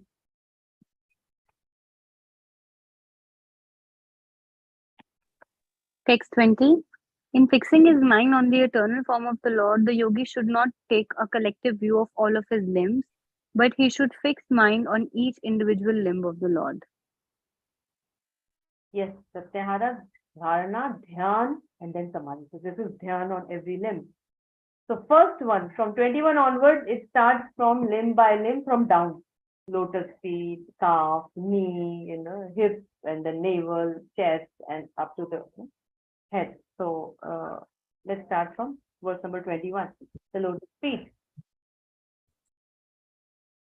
The devotee should first concentrate his mind on the Lord's lotus feet, which are adorned with the marks of a thunderbolt, a gourd, a banner, and a lotus. The splendor of their beautiful rubby nails resembles the orb of the moon and dispels the thick gloom of one's heart. Yes. So many things, there are many details also. Every symbol represents something, Vajra, and this goad. Goad is the rod, for driving elephants. Dhwaja means flag. lotus, and many things which we see in the picture also. So it is said, this lotus feet, it has a potency, it can destroy the great darkness in one's heart when we just focus on the lotus feet of the Supreme Lord. Nails in this lotus feet of Lord are like rays of small moons, which are reddish in color. The rays of small moon, so it dissipates darkness, gives a soothing effect. So lotus feet, maybe verse number 22 also, because it is in continuation. Verse 22 also. The blessed Lord Shiva becomes all the more blessed by bearing on his head the holy waters of the Ganges, which has its source in the water that washed the Lord's lotus feet. The Lord's feet act like thunderbolts, hurled to shatter the mountain of sin, stored in the mind of the meditating devotee. One should therefore meditate on the lotus feet of the Lord for a long time. Yes, one should meditate on the lotus feet of the Lord for the long time. So there are different symbols. This lotus feet acts as thunderbolts on mountain of sin. What happens? Thunderbolt when come, it breaks everything, So on the mountains of sin, Sa Mala Shaila. Shaila means mountain. So this lotus feet acts like a thunderbolt on the mountain of sins on the mind. So it removes all those things. And elephant god. So how the elephant god is used for driving the elephant, that means controlling the elephant. Similarly, you please, Lord, control my mind and take it on the right path. And on the flag, to become free from this fear. On barley corn, there's a barley corn to give the highest fame. On umbrella, to release one from three miseries, Adidevic, Adi Bhautik, and Adhyastic. On chakra, to give us protection. So each of the symbol bestows different kinds of blessings on a devotee who meditates on that, who focus on the Lord's lotus feet. And it is one thing it is said, the blessed Lord Shiva became all the more blessed by bearing on his head the holy water of the Ganges. उन्होंने अपने सिर पे धारण किया था शिव जी ने. So there's one song which says Jepa Jepadapaya Shiva Shivatvalagi Loiya. What is that word? The beginning of the song. Lord Shiva attains the Shivatva by holding the lotus feet of the Lord in his head. That means the water came from the Lord's lotus feet. He put it on his head. Anybody remember the beginning of that song? It is Ekhona Bhujino Prabhu Tomara Charane. So there it is said in one of the words. So the blessed Lord Shiva becomes all the more blessed by bearing on his head the holy water of Ganges, which has its source in the water that washed the Lord's lotus feet. So the Lord's lotus feet is very much glorified here. So we should meditate on the Lord's lotus feet for a long time. A relationship with the lotus feet of the Lord can even enhance the importance of Lord Shiva. What to speak of other ordinary living entities like us, So lotus feet, and then next calf, Janu. So 23 verses. Text 23. The yogi should fix in his heart the activities of Lakshmi, the goddess of fortune, who is worshipped by all demigods and is the mother of the Supreme Person Brahma.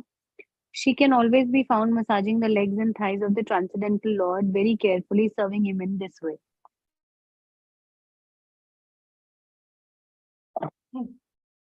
So the yogi, while meditating on the legs, should meditate on this pastime. Lakshmi ji, although Lord has given her the place in her chest, but she is happy serving the lotus feet or massaging the legs.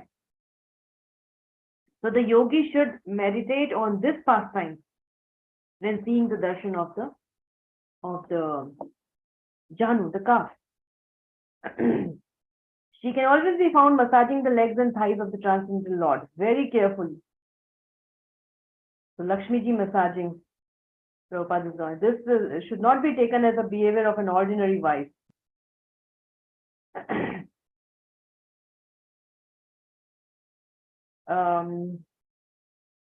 Lord receives service from his wife just as a demigod or human being might receive service from his wife. So it should not be taken like that. It is advised here that yogi always keep this picture in his heart. So there are many forms, Lakshmi Narayan and other things. So one way, okay. So while meditating on the calf, we should think about the pastime or that Lakshmi ji is always happily serving, massaging the legs of the Lord. Then 24 is thighs.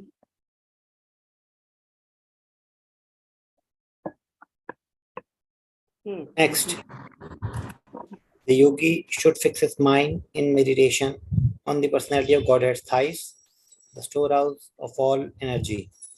The Lord's thighs are whitish blue, like the luster of the linseed flower, and appear most graceful when the Lord is carried on the shoulders of Garuda. Also, the yogi should contemplate his rounded hips, which are encircled by a girdle that rests on the exquisite yellow silk cloth that extends down to his ankles. Yes. So this is about Lakshmi ji and then thighs and hips, which is taught in 24th verse. So whitish blue like the luster of linseed flower. Linseed flower is alsi ke phool. Alsi, so that is the color. And appear most graceful when the Lord is on the Garuda's shoulder. So therefore this picture we have put. It is thighs are the storehouse of all the energy, reservoir of all strength, and its strength rests on the thighs. That's what Prabhupada is writing. And then hips. So hips rounded, encircled by a girdle that rests on the exquisite yellow silk cloth that extends down to his ankles. So this is another, there is something, he ties on his hips. Lower part of the body of the statue of the Lord is covered with yellow silk. That he wears in his spiritual sky also. So when so much details are given in the scriptures, we should meditate like this only. We should not meditate on something imaginary. What is the need when all these descriptions are given? So verse number 25 talks about navel and his nipples. Let's read that. The yogi should then meditate on his moon-like navel in the center of his abdomen. From his navel, which is the foundation of the entire universe, sprang the lotus stem containing all the different planetary systems. The lotus is the residence of Brahma, the first created being. In the same way, the yogi should concentrate his mind on the Lord's nipples, which resemble a pair of most exquisite emeralds, and which appear whitish because of the rays of the milk-white pearl necklaces adorning his chest. Yes. So chest and neck. Chest is the navel and nipples, no? 25th. Of course, navel we know, the lotus sprouted and Brahmaji came, and then it is the foundation of the entire universe, the 14 planetary systems. And the nipples resemble a pair of most exquisite emeralds, appear whitish because of the rays of the milk white pearl necklaces adorning his chest. So here, each limb of the Lord has potency of other limbs. Yeah. So let's go to chest and neck.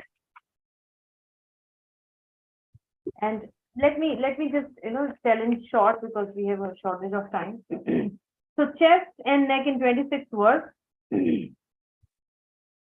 Abode of goddess Mahalakshmi, source of pleasure for the mind and full satisfaction for the eyes. Neck, because there is enhance the beauty of Kastuva gem on his chest and neck. And then comes arms. So it is said for the arms, while churning the Mandara mountain using Vasuki, his bracelet were rubbing against the Mandara mountain. So by that rubbing of action, his bangles got polished, and those are shining, you know. So arms may those bangles are shining, and he has the Sudarshan Chakra with 1,000 spokes. And these hands are the source of powers of demigods. He gives those blessings to those demigods who are the controller of many different departments. So this is 26 and 27 for arms. Then 28 is Komodaki. 28. Here. So it's very dear to him. Komoduki means the club, Lord's club, you know. It smashes the inimical demons and is smeared with their blood. So he comes for Paritranaya Sadhuna, Vinashaya Chadushkitam. So it is smeared with the blood of those, you know, demons. And then 28th verse, Mala, the garland, always surrounded by the bumblebees with their nice buzzing sound.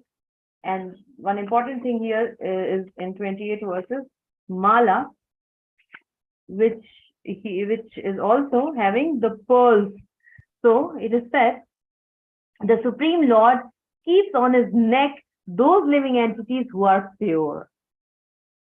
As one protects the jewels and pearls on the bosom and neck of one's body, the living entities in pure Krishna consciousness are symbolized by this pearls on his neck. So they are like pure devotees. He always carries them on those in his heart, basically. That means. So when Durvasa Muni and Amrish Maharaj episode happened, then when Durvasa Muni was going to the Lord, and Lord said, "My heart is burning," because he created all those things, you know, Durvasa Muni. So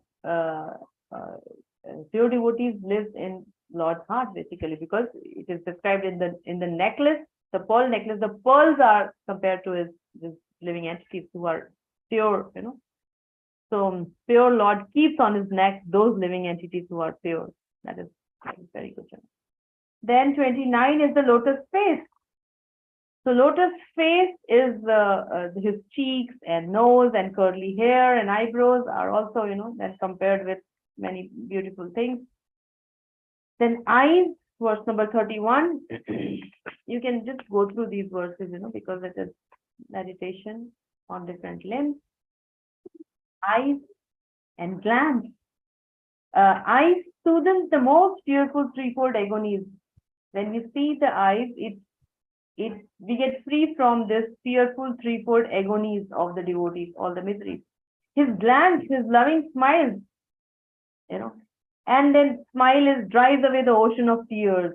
Ocean of tears, ocean of tears, you know. The smile of the Lord, when we see, it drives away the ocean of tears. That means unlimited miseries, unlimited sad, miserable condition, whatever it is. If we focus on the Lord's smile, it drives away the ocean of tears caused by grief. All the grief will be washed out by taking the darshan of the Lord. And it happens when we take some special darshan or some, you know, festival darshan or something, when we are served nicely and when we are taking darshan, it gives so much relief. It also depends on our intensity to have the darshan, basically. And then 32 verses, eyebrows, manifested by his internal potency in order to charm Cupid for good of the sages. So his eyebrows are in the form of those two, you know, the beautiful analogy is given here in 32.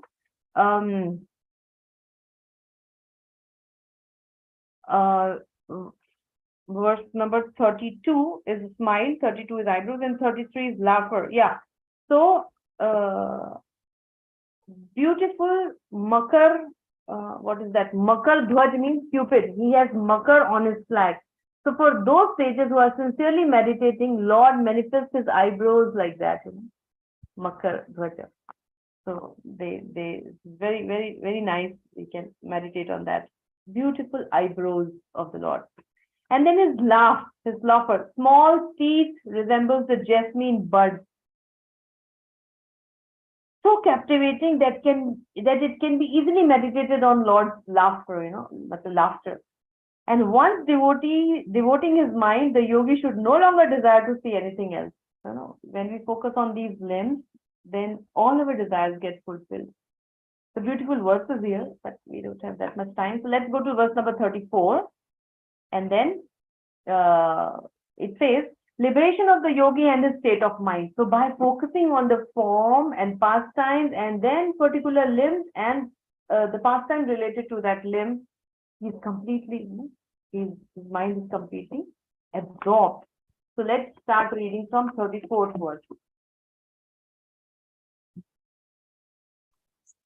Text 34. By following this course, the yogi gradually develops pure love for Supreme Personality of Godhead Hari. In the course of his progress in devotional service, the hairs on his body stand erect through excessive joy, and he is constantly bathed in a stream of tears occasioned by intense love. Gradually, even the mind, which he used as a means to attract the Lord, as one attracts a fish to a hook, withdraws from material activity. Yes. So he withdraws it. He withdraws his mind. So that is so nice. The same mind he used, for seeing the Lord, meditating on the pastimes, and he withdraws it from all material activities. He's so absorbed. So basically, he develops that attraction and love of God. So he engages the mind completely in the Lord. That is the perfect meditation. This stage is called, this perfection is called complete Krishna consciousness, Prabhupada says. And that's verse 35. When the mind is thus completely free from all material contamination and detached from material objectives, it is just like the flame of a lamp. At that time, the mind is actually dovetailed with that of the Supreme Lord and is experienced as one with Him, because it is freed from the interactive flow of the material qualities. Yes. So by the practice of yoga, he has overcome all the material desires. So when we are burning this flame, this ghee or oil, and then this flame. So when all the oil is over, the ghee is over, the flame stops. So material desires is compared to this oil or a wick, and subtle body is compared to flame. So when oil gets over, the flame gets extinguished automatically. So when by the practice of yoga, he has overcome all these material desires. So that means all this oil or this thing is over, so flame gets extinguished. Similarly, when material desires goes, all the material desires, he becomes free, then subtle body gets destroyed. So mind detached from material contamination, that means he is completely free. At that time, the mind is actually dovetailed with that of the Supreme Lord, free from the interactive flow of the material qualities. He is so much absorbed. And then 36th verse says, thus situated in the highest transcendental stage, the mind ceases from all material reaction and becomes situated in its own glory, transcendental to all material conceptions of happiness and distress. At that time, the yogi realizes the truth of his relationship with the Supreme Personality of Godhead. He discovers that pleasure and pain, as well as their interactions, which he attributed to his own self, are actually due to the false ego, which is a product of ignorance. Now he is not influenced by false ego, and now he is realizing he discovered that all pleasure and pain which he attributed to his own self before was because of false ego, which is because of ignorance. So now he is able to see things as it is, because he is now situated in his true glory. That means in his true position. So situated in true position means not identifying with the body, but with the soul. So sukha dukha bhaya. He is beyond happiness and distress of this material body. Because happiness and distress are not the qualities of the soul. Soul is Satchidanand, always. Realizing himself as Atma, he sees the cause of happiness and distress to be this ahankar. Cause of happiness and distress which he was experiencing before, now he sees it was because of the false ego. So he sees cause of his previous happiness and distress was because of his identifying with the body. Ahankar caused by ignorance. So now he is situated himself in his true position beyond all this thing. So he is not having material happiness and distress, but he's having spiritual bliss. Yeah. And then verse number 37. Text 37. Because he has achieved his real identity, the perfectly realized soul has no conception of how the material body is moving or acting. Just as an intoxicated person cannot understand whether or not he has clothing on his body. So, what we read in the last verses, he is almost free. He is not attached with the body. That means his subtle body, he's free from his subtle body, but still he has the gross body. See, that is the point here. He has not given his gross body. Such a person is called Jivan Mukta. That means being in this body, but in a liberated state. Jivan Mukta. So what is the state of this Jivan Mukta? How does he act is, because he achieved perfection, he does not see his body. That means he doesn't think that I am this body. Although he knows, he does not see his body, doesn't literally means that he does not see, but what he means is he does not identify with the body. He is not the body, he knows, but he is in the body, that also he knows. That much he knows, of course. So just as a drunk man does not realize what he wore, cloth or not. Similarly, this Jivan Mukta does not realize whether the gross body is there or not. So he is not identifying with that body, that means that. So he is in the Jivan Mukta state. And then 38 was? The body of such a liberated yogi, along with his senses, is taken charge of by the Supreme Personality of Godhead, and it functions until its destined activities are finished. The liberated devotee, being awake to his constitutional position and thus situated in Samadhi, the highest perfection stage of yoga, does not accept the byproducts of the mental body as his own. Thus, he considers his bodily activities to be like the activities of a body in a dream. Yes. So it is said, Lord takes charge of his body. That means he continues to live. Because he has still gross body in a Jivan Mukta state. He continues to live as long as Prarabdha Karma remains. But he continues to live without identifying himself with the body. Means he does not or no more experiences the things related to body, the happiness and the distress related to the body. Just like when one gets up from dream, he does not go searching for the relatives and friends and miseries, whatever he saw in the dream. He understands this was the dream. So just like a man, when one gets up from dream, he does not go searching for whatever relatives or people he dreamt of. So he knows it was dream. So this acts of Jivan Mukta person, he acts as if totally unaware of his body. Just as a drunken person, we saw, is totally aware of his bodily clothes or not. And body remains as long as Prarabdha Karma remains. And he no more enjoys a relationship with the body. That is the state of this Jivan Mukta person. He is still alive with his gross body. But that consciousness he has developed, So for the liberated soul, the gross body is like, a subtle body in a dream. That means he is not identifying with his body. And now from 39 to 44 is his here. 39 to 42, understanding of a yogi. So let's read 39. Because of great affection for family and wealth, one accepts a son and some money as his own, and due to affection for the material body, one thinks that it is his.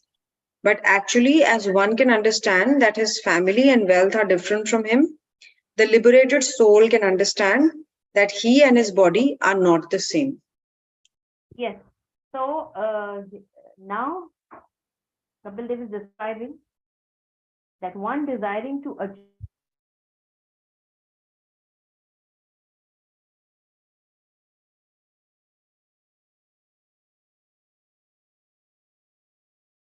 should he cultivate. So in the next few verses, he's telling that Sambandha Gyan is so that we should properly do the Abhideya.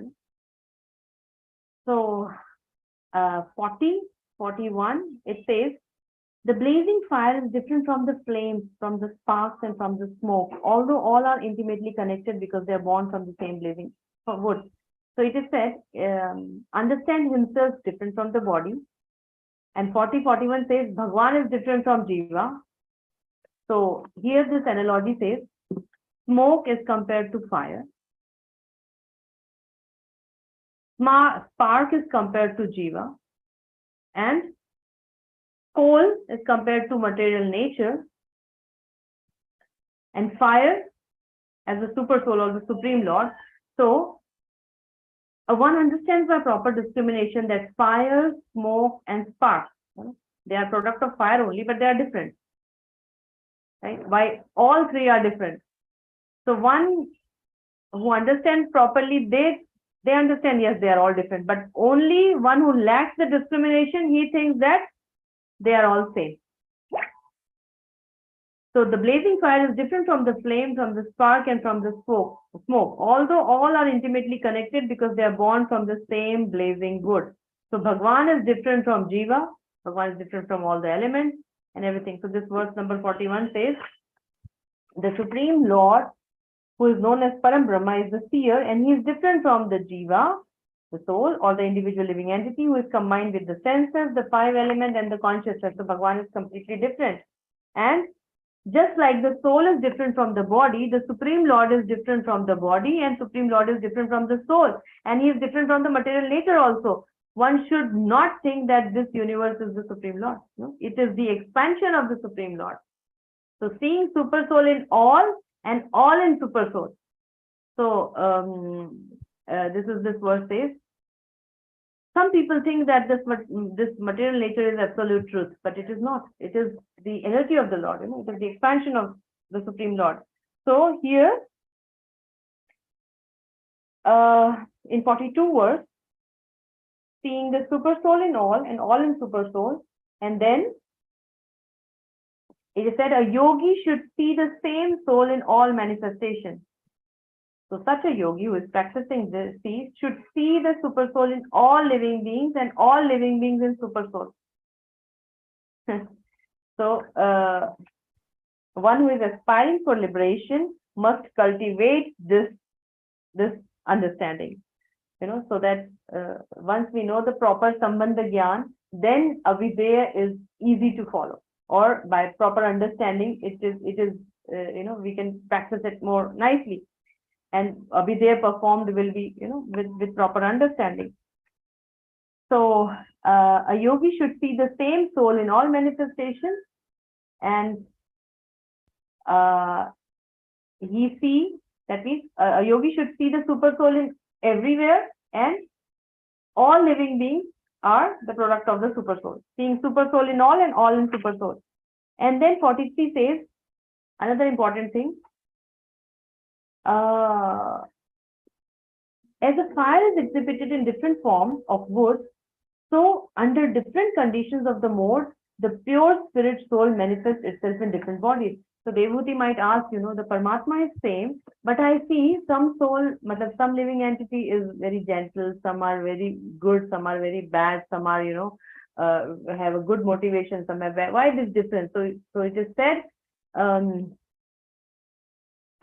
the fire is same, but it looks different. Like if we burn LPG gas, then LPG fire, then it looks different. From wood, it looks different, but the fire is same. If we do it from cow dung, it is different. It looks different, but the fire is same. So it is not because of the fire, but it is because of the different yoni, different species, that they have different nature, whatever they've acquired from that species. Otherwise, fire is not different, it is same. So as a fire is exhibited in different forms of wood, So under different conditions of life, under different species, different modes, the pure spirit soul manifests itself in different bodies. Paramatma is just Upadishta Anumanta. And then he says, after conquering Maya, yogi is self-realized, which is 44th verse. It says, the yogi, thus the yogi can be in a self-realized position after conquering the insurmountable spell of Maya, who presents herself as both the cause and effect of this material manifestation and is therefore very difficult to understand. So this yogi, after conquering this insurmountable Maya, Devi Yesha Gunamai Mam Maya Duratya, and by all these processes, he basically conquer that insurmountable Maya, and then he stays in that self-realized position. You know? So he achieves like that. That's what Kapil Dev explains here. That so in the last few verses he explains about this Sambandh Gyan also, that one who is aspiring for liberation, he should see like that, and he should see the super soul is different from the soul and material nature, and he should see the presence of super soul in every living entity, and all are there in super soul, because we all are, you know, go back to Mahavishnu's body, you know. So that way, that should be his vision and Prabhupada's purpose. We can read later. Okay, so that ends our this chapter, and then Devahuti asks about Bhakti, which is the next chapter. Explanation of devotional service by Lord Kapila. So you can go through the purpose, and if we have any questions or anything, we can do some discussion on next, which is Sunday morning, 10 o'clock. We will meet. Okay. Thank you so much, Mataji. Thank you. Thank you for this night class. We preponed it because next day is Radha Ashtami. So I wish you all very nice, happy Radha Ashtami festival. Same to you. Thank you. Same to you. Hare Krishna. Prabhupada ki jai. Vanchakalpatarubhishcha kripasindhya eva patitanam pavanebhyo Shri Vaishnavebhyo namo namaha. Hare Krishna. Dandavat pranam.